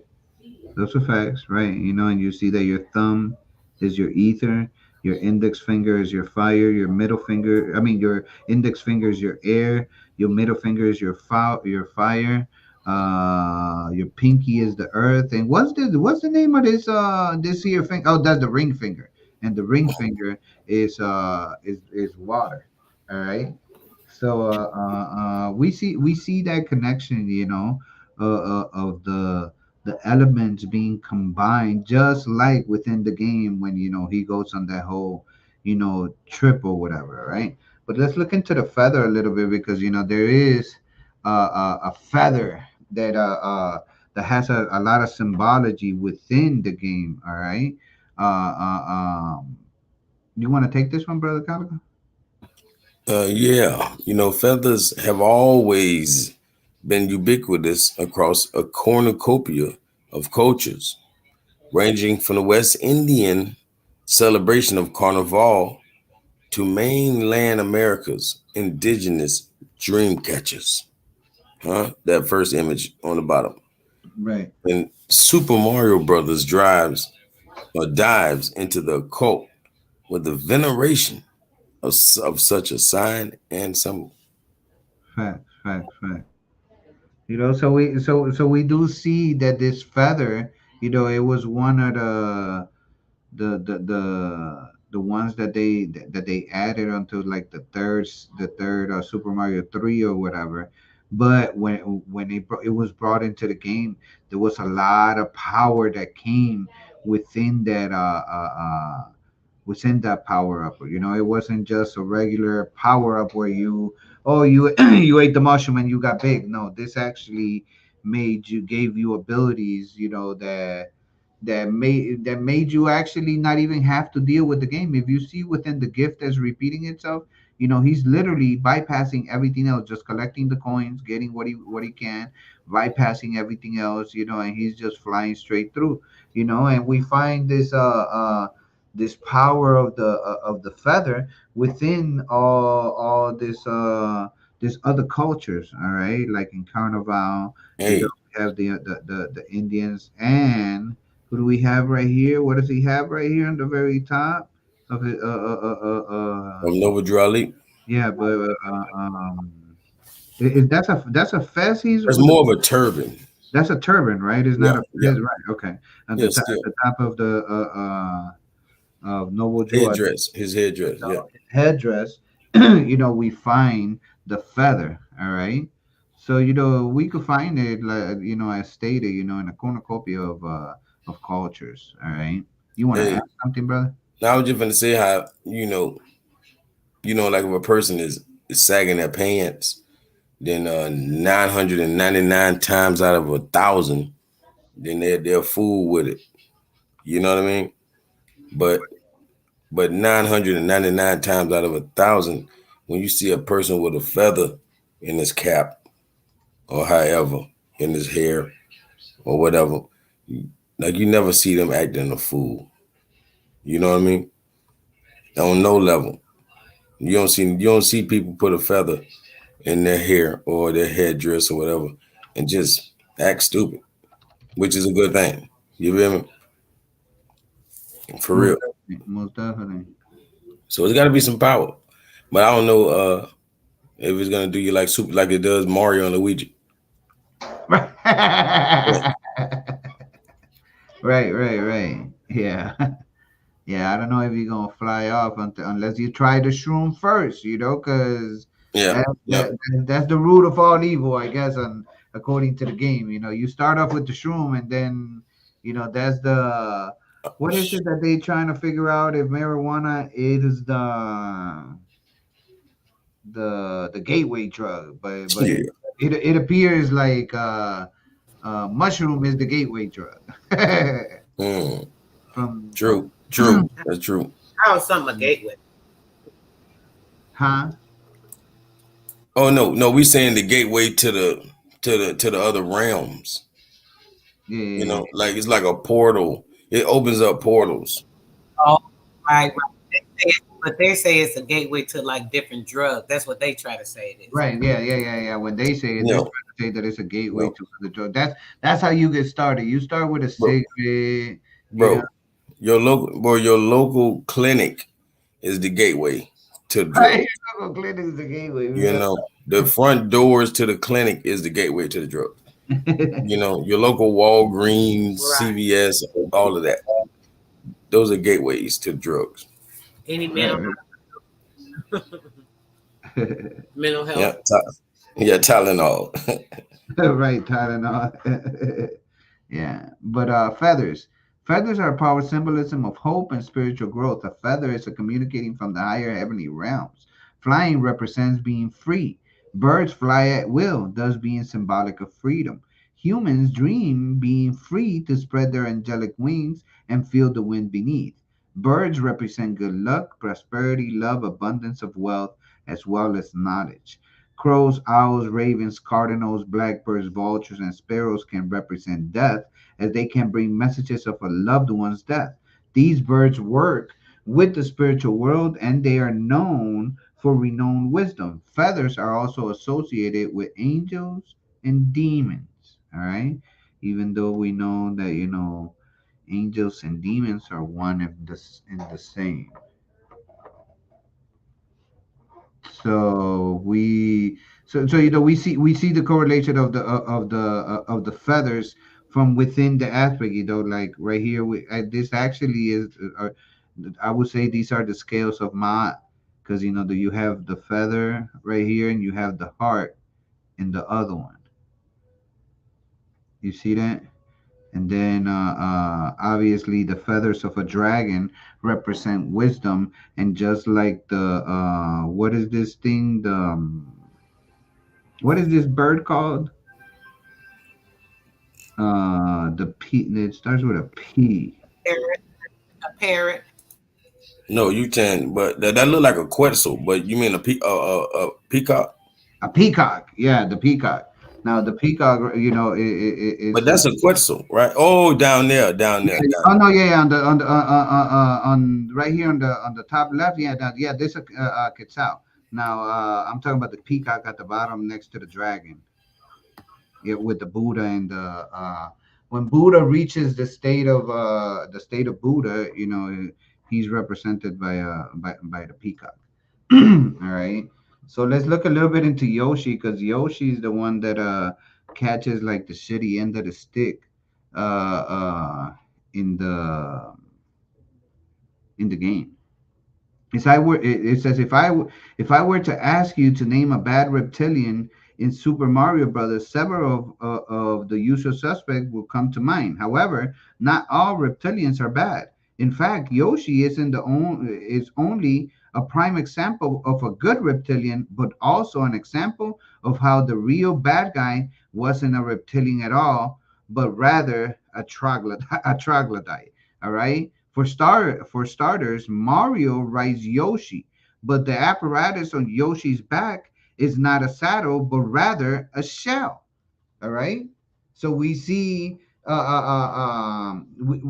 that throughout the whole concept of the game, the reptiles are represented as bad, but there is one that isn't represented as one, and the one that is being represented as the good one is the one that's mistreated the most throughout the whole game. All right, and everybody's probably like, well, how is he mistreated, Taz, or whatever? So let's look into it. It says Yoshi is not only openly hit by Mario, but Mario can put Yoshi in harm's way and cause a hurt and terrify Yoshi to run into a state of panic. Mario then has to catch Yoshi, indicating that Mario is negligent and Yoshi is a slave being held against his will. Because every time he came off of Mario, he would run off. He would try to run away from Mario. And throughout the whole concept of the game, there's many times where Mario puts Yoshi in harm's way where it's necessary for Mario to put Yoshi in harm's way in order for him to either finish the stage, or even to be able to continue further into another stage.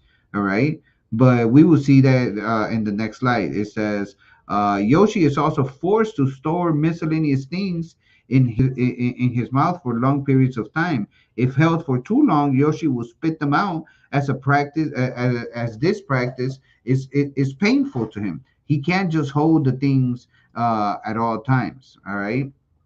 Now that might seem like a far-fetched situation, but he actually gets punched around all the time. All right. It turns out that Mario is a bit of a monster. When you're playing Super Mario World on your SNES Mini, know this: he's punching Yoshi in the head to make him stick out his tongue, not pointing forward to tell him where to go. All right. So every time they get to going, he gets whacked upside the head. That's what makes him. That's what makes him go. It ain't because he wants to go. He's literally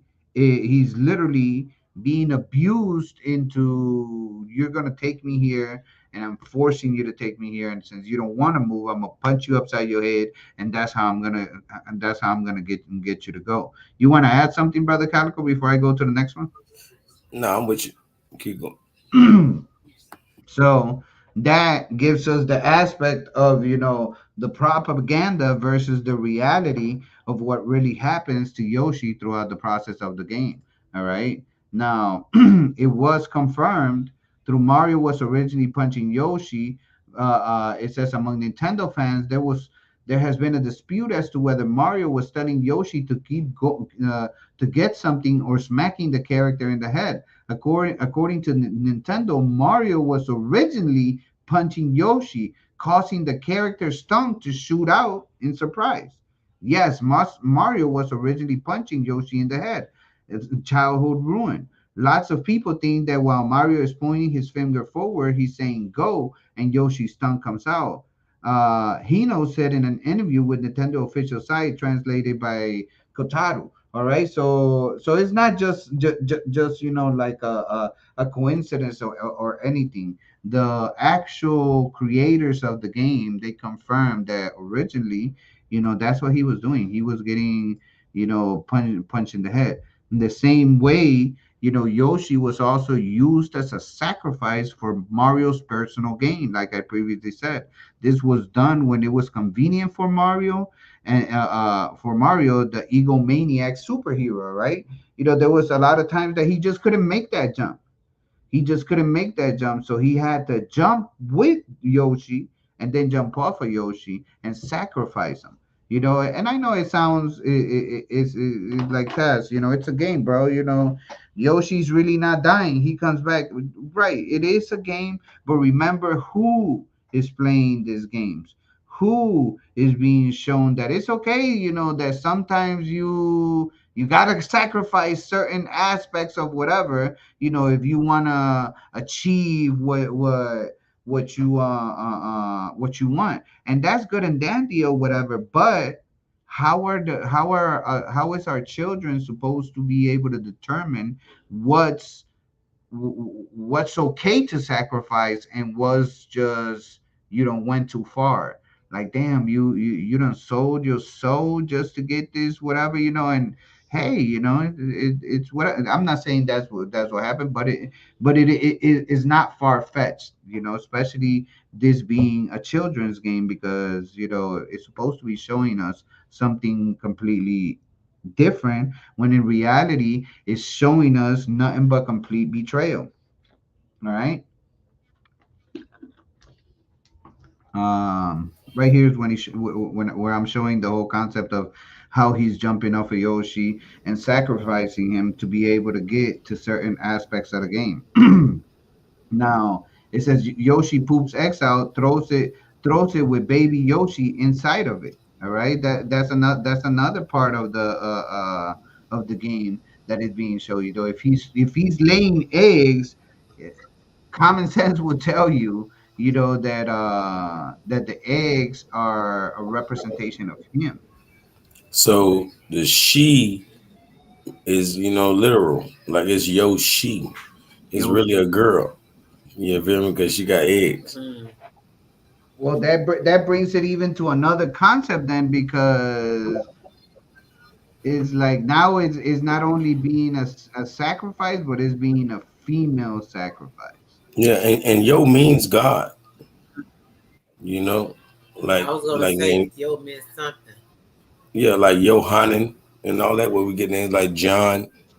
Yeah, like you'll see anytime you seeing a J O Joshua, a John or whatever. It's always gonna have to do with God, but it's not really J. It's the Y. It's the Y-O. You feel me? So it's Yo, like Yoshi would have to do with God. And then we saying that Yo is a she. Right. Yeah, Right. yeah. Most definitely. So underground.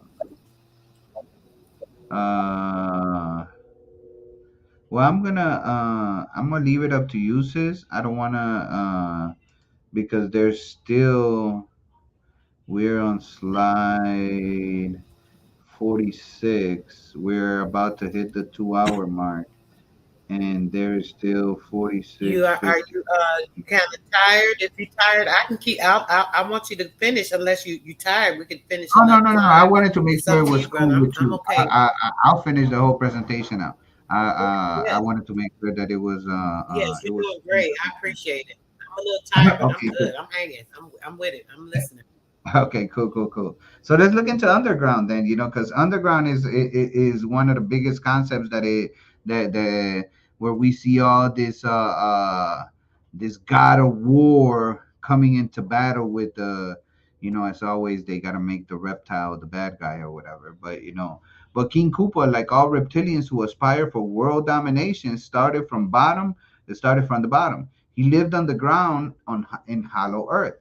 Underground base is reptilians and the battle of humanity. So the whole concept of an underground reptile, that's not so far fetched. We even find it in Asian culture with Godzilla. Hey, I just wanted to say, not a whole team fucking here. You feel Started me? from the bottom, now you You feel here. me? You feel me? Real talk, real talk. But the whole concept of being underground, it's found within that game. The whole reptilian, theoretical underground bases that they claim, that are there. I can't confirm or not confirm. You know It's what just about Go ahead, sis. you know what with the underground, right? You think about the underground. That's the dark. That's the dark, right? And underground in the dirt. So that's underground in the dark, and that's the in the pit of the spine, the Kundalini energy down at the pit where the energy starts, where they say the snake energy is.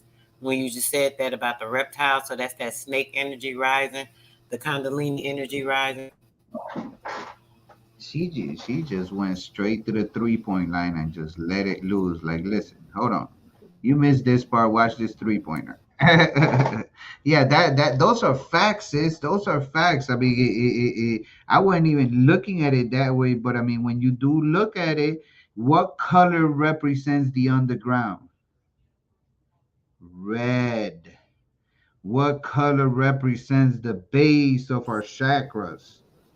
Red. So you Red. on point, sis. You on Mm-hmm. you on point. You on point for real, for real. So let's move. Let's But move forward. and you know what's phenomenal? Oh, I'm sorry, bro. No, I go didn't ahead. know what was in here, but real quick on this, I just did a video the other day on who are the 144,000, or is it a amount, or is it something? And the presentation, it actually shows like the Kundalini energy. That one picture you were showing with the colors of the chakra and everything, right? it right? showed the number of which one, what each one represent. And in a Uh-huh. number, when you add the numbers up and then you get up to the top where the pineal, it adds up to the 144,000. And that's where, Yeah. when you get the Christos, what we just talked about, um, that's it, it just the whole thing and it's crazy. You just said had that part. I had to keep myself muted because I wanted to go in right then, but I know you keep stopping. But yeah, that's crazy. No, those are facts though, because each each chakra is represented by a flower, and each flower within each chakra has a certain amount of petals, and each petal represents a certain number. And when that frequency of those chakras is added up, you're right and exact. It adds up to 144,000 hertz, uh, which is is speaking in regards to the Mm-hmm. Kundalini pricing. So those are facts. Those are true facts. Let's talk about the bricks. In New Super Mario Bros. We in World 8, levels 8 to 2, and they were underground volcanic levels, literal hell. Yeah, most definitely, most definitely. So we see the concept, we see the correlation. All right, but let's look into these bricks because there And is. quick, I'm sorry. Go Bricks ahead, sis. before you get to the bricks tag, just because you said it. On top of that, think about it. When you think about what the Mario Brothers, the Nintendo or whatever, right? But people sometimes forget it came from the Atari. And when he said that about the volcano, that's what the Atari is. It shows that the symbol is that volcano. I was telling it to Red Squid about that's where that Ooh, how that ties into that volcano of the Atari symbol. Go ahead, bro. And the right. joystick, I'm sorry, the joystick being the penis, the component being the woman in the womb and the energy going into the joy, all of that. I was breaking all that down on this thing, but that ties into that as well. That's crazy. Yeah, most definitely, most definitely. What the? Hold on, get back up here. There we go. Yeah, yeah, yeah, yeah. So let's look into into these bricks, because when we're talking about bricks, we're talking in regards about masonry, and the first brick always got to be laid, on the foundation, by the by the builder. All right. So let's look into it because we find a lot of these bricks within the game. These are bricks that Mario has to break throughout the game to find all types of power ups. All right. So it says breaking bricks is particularly interesting because it gives us a clue to the architects who designed the world Mario has ventured into. Bricklayers are called masons. One might wonder if Freemasons have anything to do with the strange madness that is the world of Super Mario Bros. As it seems, he is an adversary of the craft. All right, he's always breaking the bricks. The architects are creating, and he is destroying. All right, God of War. He's coming with that volatile energy.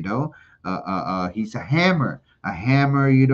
Just like it could build, it could destroy. So it has that duality within it. You want to add something, brother Calico? Or sister so? Nah, that's 100. That's 100. All What right. just So that part? Hammer is what that represent Thor too, right? Because Thor has the hammer, and the hammer right. he represented like it's something different, the power and all that. Right, those are facts. Those are facts. Thor is represented by the hammer as well. So he himself, is a god of war per se. So let's look into the ego. All right, because within the ego, within the game of Mario, we find the ego all over it. All right, all right.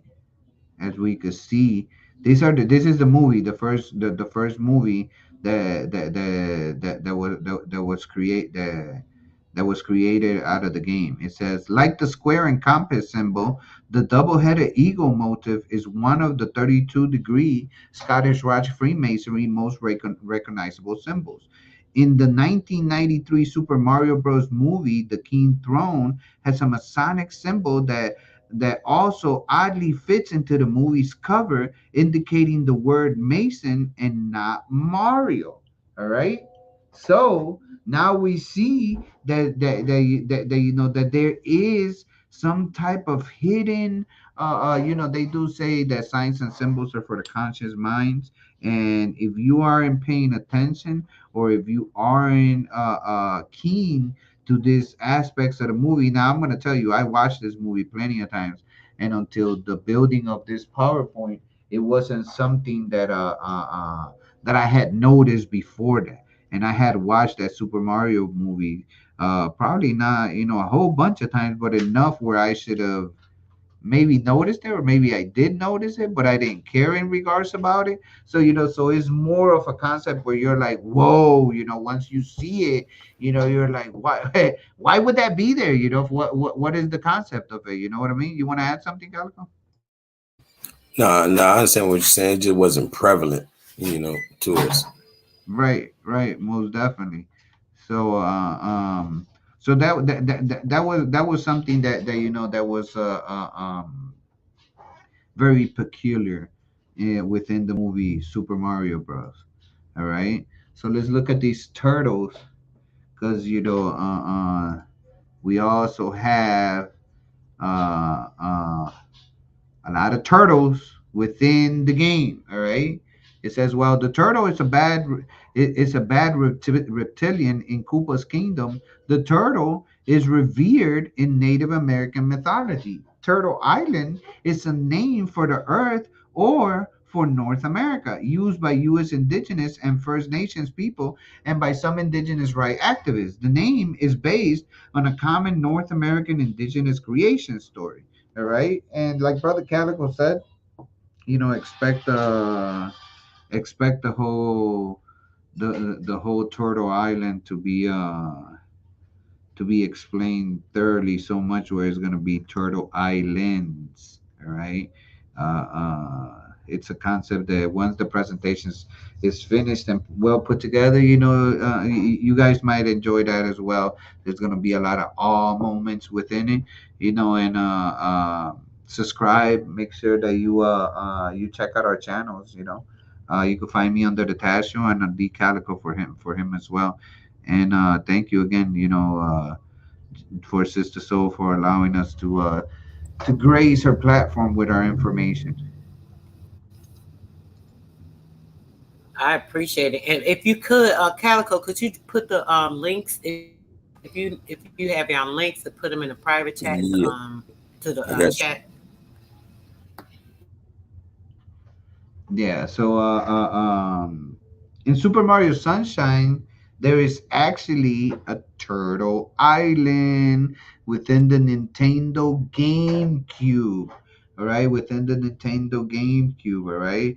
Remember that cube worship is big and is huge within the occult community that we find ourselves living within. All right, so we're gonna be able to see all this cube worship within this within all these games. All right, one of them mainly is the GameCube. All right, we have other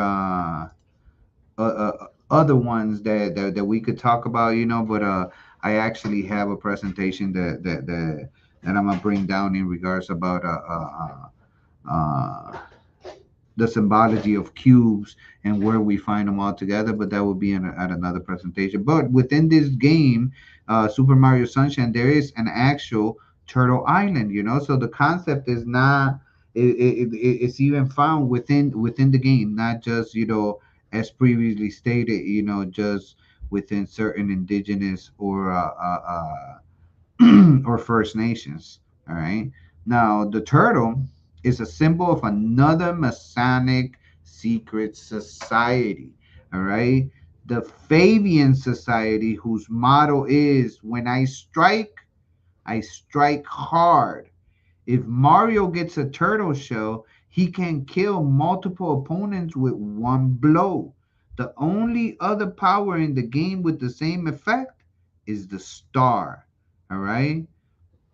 And as you can see, we have a super Mason Bros right here. All right. But if you I don't know if I have a no, I don't have. Oh, it's because I have it on the next. Okay. So no worries. I thought I had a link directly for the whole the Fabian Society, but I'll explain in the next one. But the turtle is also a Masonic symbol. All right. That is found within the game, and is one of the most prevalent, is the one that is always going at it with Mario. But he could also utilize it against his own his enemies. All right. So even though it's like a double-edged sword, it could be used against him, but if he gets a hold of the sword, it's over with. All right. So it says the Fabian Society. The Fabian Society is Britain's oldest political think tank. Since 1884, the society has played a central role in developing political ideas and public policy on the left. The Fabians originally were an elite group of intellectuals who formed a semi secret society for the purpose of bringing socialism to the world. The society was named after the Roman general Quintus Fabius Manmors, who believed in wearing down the enemy to the point of retreating rather than putting men in danger through pitched battles. The Fabian Society aims towards the humans' right. Well, I'm not gonna finish the whole thing or whatever, but we do see that the symbol for the Fabian Society is none other than what? A wolf in sheep's clothing. All right, a wolf in sheep's clothing. That is their insignia. Aside from the animal that represents them, which is the turtle. All right, and their motto is "When I strike hard." All right, so that's another concept within the game that you're like, whoa, that's deep, you know. Now let's look into the ham. Did you want to add something, brother Calico, or keep going? Yeah, keep going, bro. All right, all right. So let's look at the hammer. The hammer is essentially a masculine force, and when striking or crushing it, represents justice and revenge. The hammer is a tool representing might. When paired with an anvil, represents androgyny, and with that, often fertility and creation. Hammer equals thought, anvil equals brain. Hmm. You want to add something, man? So we know that we already spoke of Thor, but when it comes to an Orisha, that's Ogun. You feel me? Right. Yeah, that would definitely represent Ogun with that hammer, and even the fact of fire. You know, which is also like showing you that Ogun and their culture would be like Prometheus, because Prometheus brought fire from the gods. And he was the one that brought it to mankind. So Ogun is that, but it's not a betrayal. It's not so much of a betrayal in this culture when Ogun does it. You know, just to add. That's those are facts. Those are facts. And Obsidian also said that it's theorized that Bowser might even be a monster-sized He, turtle. I was like, whoa, yeah, he's a dragon, but yeah, all yeah, of that, yeah. It's just like saying, a fat crocodile or anything. right, Yeah, because that back of a gator would be probably tougher than a turtle shell. right. You feel me? So yeah, it's all synonymous because they're all reptilians. Right, most definitely. Now let's look further into the hammer. All right, because it says the hammer and sickle on the coat of arms of the USSR. Yeah, that I guess that fits perfectly since we're supposed to be in war with them right now. But hey, the hammer and sickle on the coat of the arms of the USSR is one of the most recognized symbols of Soviet power. Freemasonry, ancient Aryan, and Slavic mythology are all found in the two cross implements on the Soviet emblem. The hammer is a traditional symbol of proletariat, and the sickle is a traditional symbol for the peasantry. Together with an agricultural tool, it was supposed to illustrate Lenin's famous slogan about the unity of the proletariat and the peasants. The artist who created the Russian symbol as a member of the Mystical Artists Society of Leonardo da Vinci for 10 plus years and perfectly understood the meaning of the symbol. The hammer and sickle are associated with the Masonic symbols of the hammer and chisel. These items signified a clearly defined goal, which is the chisel, and its firm manifestation, which is the hammer. All right. So the concept of masonry, even within the Soviet Union, is found within within this concept because of the symbology of the hammer and sickle, as well as the hammer and the chisel. All right. You want to add something, brother Calico? Nah, but that's wild how everything you got on there. It definitely goes hand in hand. Oh, it's so ironic that you brought this up in Ukraine and Russia. Right. You know what I'm saying? Like Russia putting the hammer down for real. Right. Always remember, the world's a stage. I'm not telling you what to believe or what not to believe, but question everything. Believe how is it? Believe nothing that you hear and half of what you see. Because just because you're seeing it does not mean that you're seeing the whole truth. All right. So believe nothing that you hear and only half of what you see. That's crazy. Yeah. So moving forward, because the hammer, we're gonna attack this hammer. All right. In European religious symbology, the hammer is associated with with aggressive male force, physical. The hammer of the blacksmith, Hephaestus in Greece, as well as deadly. The thunder gods Svarog in Slavic and Thor in Norse. Sister Soul had made a mention of that. Thor in Norse wielded it in their hands. In China and India, it is a symbol of the destructive triumph of the first forces of evil. The Russian philosopher Alexei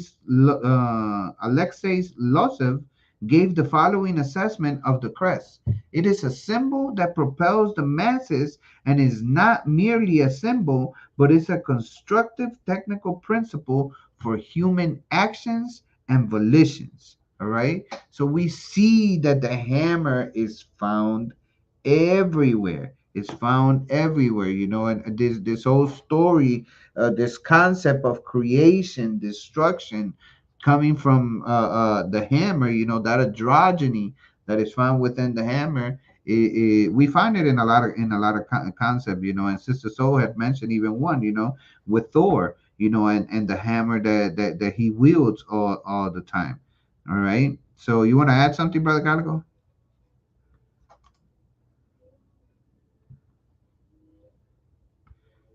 Uh, M. Junior, the name of Thor's hammer. Yeah, I know I'm like annihilating that pronunciation, but I remember the name of I remember but I can't remember how to pronounce it. So I'm not even gonna try it. But yeah, Thor's hammer does have a specific and now I'm gonna be just itching. Give me one quick second. What is the name of Thor's hammer?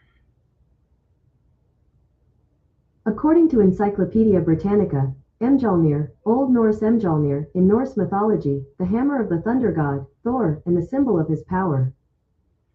Right, but he calls it the way he calls upon it on the she slaughtered the pronunciation too, because the way it's pronounced in the movie is nothing like that. But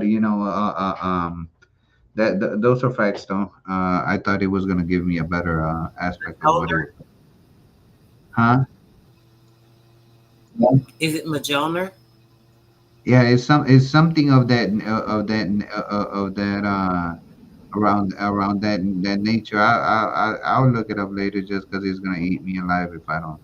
Miamia, is it miamia? Okay. Miamia? The J might be silent. It might be like Molnar, Yeah, Molnar, or yeah, Molnar. yeah, most definitely.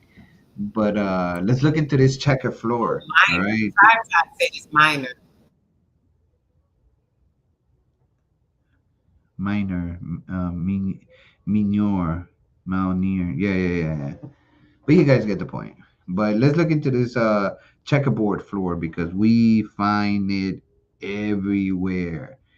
Everywhere. The checker floor is found in everywhere. Now it says the mosaic pavement, which is the checker floor.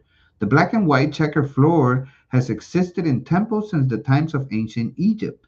More than simply decorative, the mosaic pavement bears a profound esoteric special meaning. Today, it is one of Freemasonry's most recognizable symbols and is the ritualistic floor of all Masonic lodges.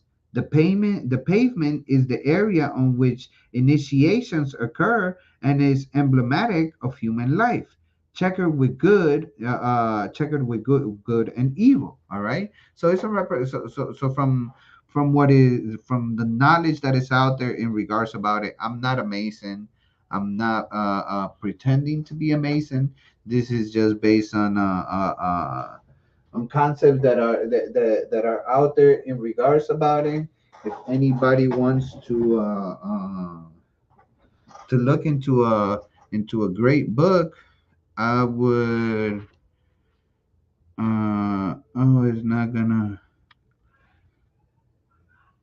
The Great Masonic Secret Master Keys by the brother Michal Talib Mustafa El Bey. Great book. You Yeah, know, yeah, that's Mosey Talib Abdullah. Mosey right. Abdullah Talib, whatever. Talib Abdullah Mosey Bey. My bad. Brother breaks down some Abdullah. Masonic secrets right here that is like, whoa. But hey, if you wanna check it out, great book to check out. Plus, you're supporting the brother. But moving forward, let me just put this book back. Uh, if not, I'll lose it. So it's so from the knowledge that we do have out there regarding masonry, this is what the mosaic pavement represents and is given. It's the representation of good and evil. All right, and it's been around for ages and ages and ages.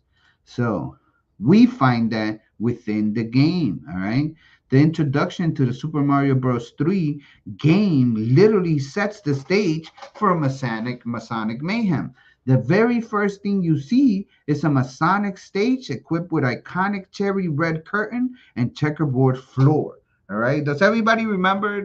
How Super Mario 3 gotta be like the most popular out of all the games dropped, in my opinion, because that's when different that's when different aspects of the game came. You got the tail, you were able to fly now, and it was ridiculous. But the whole beginning of the thing was always this, a checker floor, with a big old red stage, and that was the representation that was given to us. You want to add something, brother Gallagher? Nah, bro. I'm with you, bro. All right. Now, within not only do we find it on Super Mario Brothers 3, But if you look at the Nintendo 64, all right, it was a concept that was very prevalent within the Nintendo 64 version of Super Mario, which was when they gave us the whole 3D version. Now he's able to move around, it brought the whole field and the whole game into live mode, because now you were able to go in all cardinal directions, But it says this Masonic scene has been a staple in the game and the Masonic Lodge. Mario's connection to Masonry has been consistent throughout the game and console generations and evolutions. So we do find it, we do see it. You anybody could call it a coincidence, or whatever the case might be, but the interpretation is there for anybody to make, and the connections as well. Moving forward, this Masonic theme has been the staple in the game, and Masonic Lodge Mary's connection to Masonry consistent to no Mario Star on checkerboard floor. So I just added to the out of the whole Nintendo 64, because this was only one of the rooms that he was on, but the room where the whole Nintendo 64 floor was started up with the sun in the middle, as we could see in the lodge right here, with the sun in the middle and the checkerboard floor surrounding it. All right. Now, I mean, call it coincidence, call it whatever you want to call it, but I can't miss the fact that there's a checkerboard floor and a sun in the middle, and a Masonic lodge is the same way. I mean, call it what you want, but I see a chicken, I'm gonna call it a chicken. Now, the checkerboard floor is found not only there, but in all types of I appreciate it's a mindset, appreciate the support, and I'm glad that you guys are enjoying the information. Now, the checkerboard floor is found in a plethora of places where masonry is associated with, and it's just there for the viewing. As I said previously, just a disclaimer: I'm not a mason, not trying to be a mason. Just giving you my perception of what it is that I see. So the brothers. Let's look at the brothers, because there is a rigid dichotomy between Mario and Luigi. They are diametric opposites. Diametric opposition, the relationship of opposition along a diameter. Antipodal, antipodal opposition, a direction opposite to another. Dichotomy, a division or contrast between two things that are entirely different. They have the classical sibling rivalry, which is officially revealed when Luigi finally gets his own game. All right. So if you notice throughout the whole process of the game, even in the shows that they came out, Mario always assumed a leadership role. It was always him leading. It was like a kind of like Batman and Robin situation where, I'm Batman and, you're just my psychic, my little psychic or whatever. And there was always that rivalry until Luigi was given his own game. All right. And Luigi's Mansion was the opening stage for that scenario, and where Luigi went and ventured off on its own.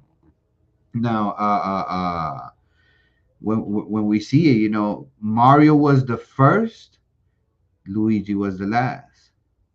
Mario was the shortest, Luigi was the tallest.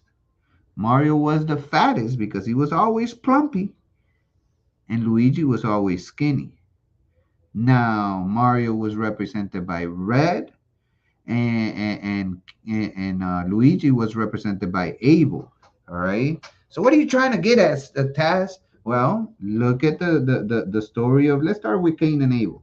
All right, and I'm gonna let brother Calico break down with Enki and Enlil, because I'm sure that that's gonna be something that he might want to build on. But let's look at Cain and Abel. All right, Cain and Abel are two brothers that are always at odds with each other, always at odds with each other, and Cain ends up killing Abel. But why does and that puts Cain in the evil aspect of things. But why did Cain kill Abel? In reality, was because Cain realized that the God that they were worshiping was a bloodthirsty dude.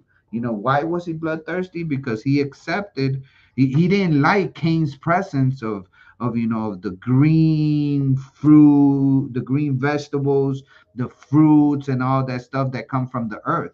Remember, earth is represented by the color green.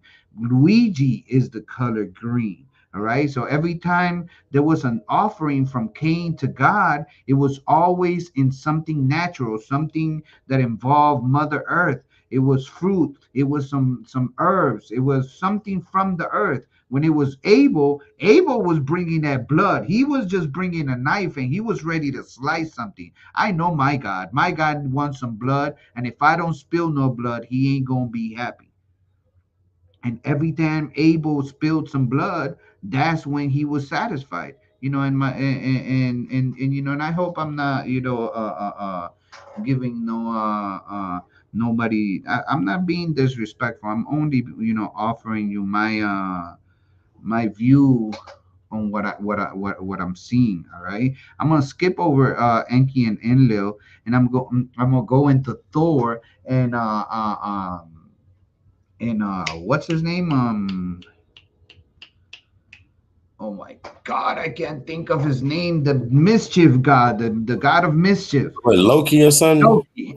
Loki. All right. Now the Loki is represented by with green, just like Luigi, and Thor is represented by with red.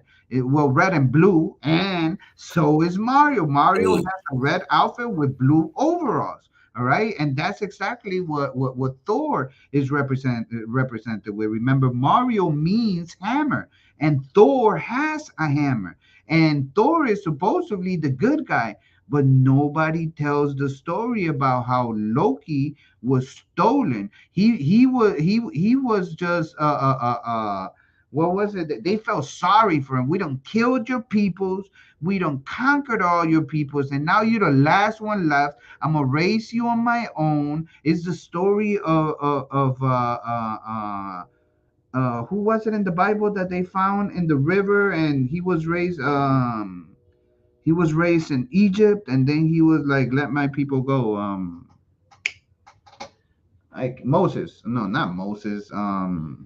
I can't think of the name, but it's the same story. The story of Loki is the story, the biblical story of the guy that they're trying to kill the slaves. The mama puts him in a little nest in the river, and he goes down, and she lets him go down the river, and then the queen finds him in the river and raises him as his own. Along with the Pharaoh's son, and they grow up thinking that they're Yeah, real brothers. you're right. Right. Go That ahead, was sis. Moses. It is Moses, right? It is Moses, sis?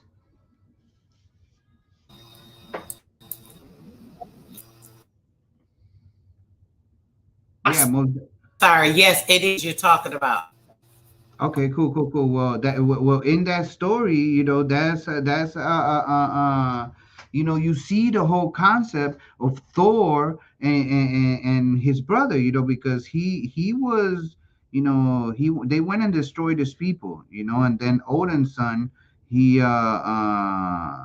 no Odin, he whatchamacallit, he felt sorry for him, and he took him in. He brought him back home, with and the same way with the whole concept of the Gemini twins, or the two first sons of sons of a bitch, which is the I can't think of their name currently. But Brother Calico, you wanna tell us about Enki and Enlil and Oh, oh their, yeah, their squabbles?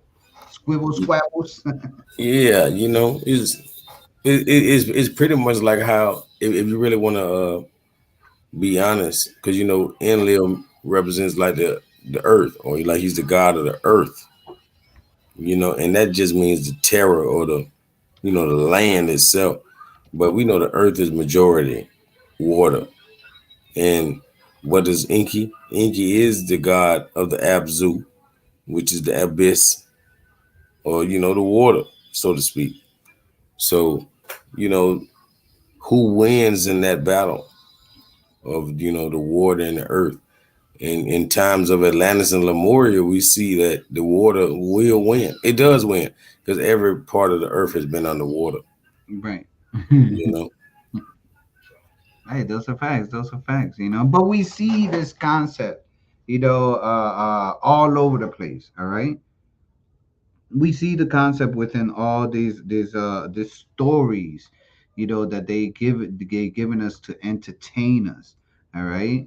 So, Luigi's death. Nintendo kills Mario's brother during official something. Says fans were shocked after Nintendo broadcast footage of the Green Mario Bros. Souls being ripped from his body. So not only what was he always getting the shitty end of the deal. Not only was he always the one in the co-host. He could never be the host or the co-star. He could never be the star. He was always overshadowed by his brother.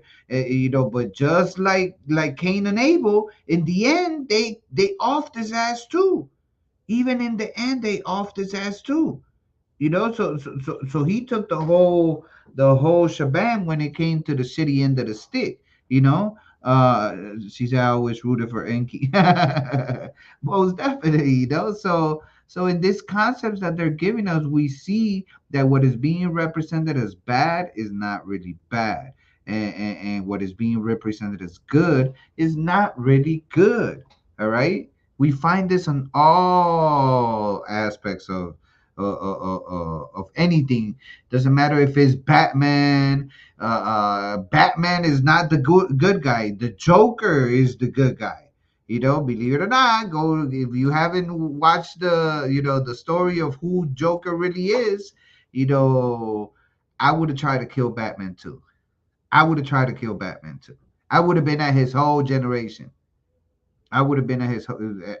Once you know the story of Joker, you would you I in my opinion, any logical person would want at Batman. You would do anything in your power, even if it's destroy an entire city, to make sure that Batman get what he deserved. Because you can no longer get to his father because he did. So somebody gotta, this debt gotta be collected, bro. Somebody gonna come out their pockets for this debt. But that's the aspect that we find within the game. I hope you guys enjoyed the presentation. Be sure to subscribe to our channel. You could find me on under the Taz Show, Brother Calico, under DCALICO. Make sure that you like, share, and subscribe to the sister if you haven't already. Make sure you follow her. I want to give great thanks for having me on the show, and I appreciate you, sis. I hope you enjoyed the presentation as much as I enjoyed giving it.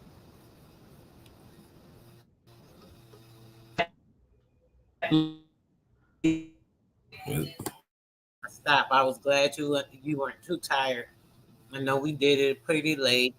But yeah, I definitely appreciate you. DeCalico, you have something to say before we get out of here, bro? hey, nah, but we definitely appreciate you. For definitely having us.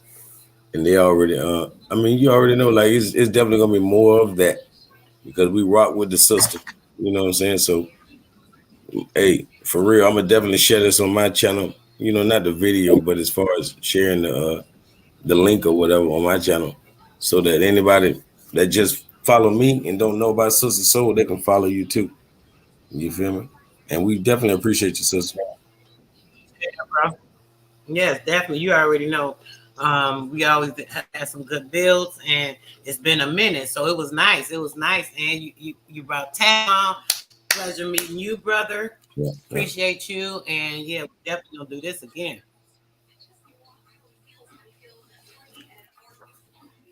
Hey, and matter of fact, I'm gonna let you play that Niji, because I know you love that. Close them out with that.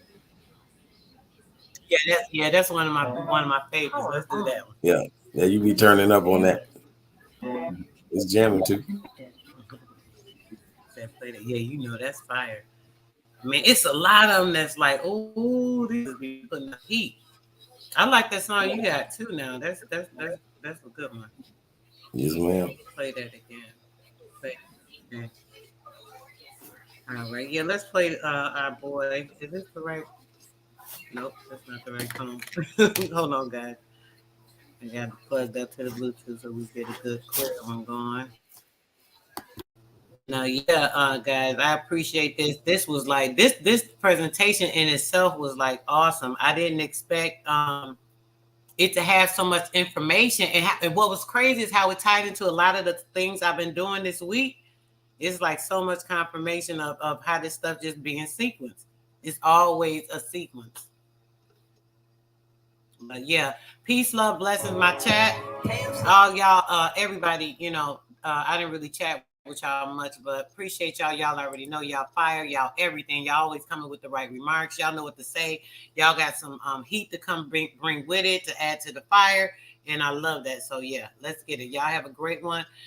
If you can tomorrow, make sure y'all get out here and have something in your car, something to give to somebody. If you got anything extra, some clothes, the shoes, an extra blanket even, something of the sort. I went to a Dollar General, check them out in your area. They had those little throw blankets on sale for like $2.75. I grabbed a couple of those, go do stuff like that. Always put a smile on somebody's face if you can. Let's just do that. All right, y'all, let's hear this, and we out after this.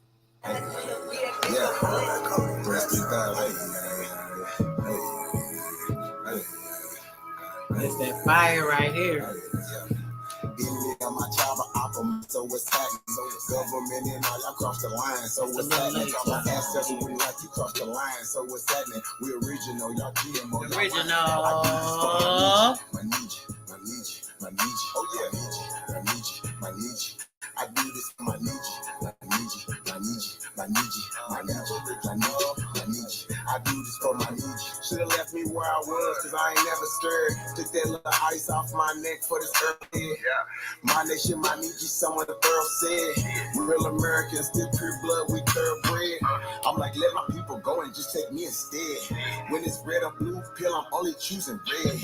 I'ma always choose my people. Appreciate you, brothers. Our government fire presentation. It's one thing Jim Crow is showing me. I don't want no white folks. Never. I don't want politicians ruling over me. I don't know Pope ruling over me. Only somebody just like me gon' treat me like me. I'm and my people. Cherokee, the Chief and Dr. Lee. I'm still a G like DST. You might not be as G as me. Think you free, but you need remedy to this me.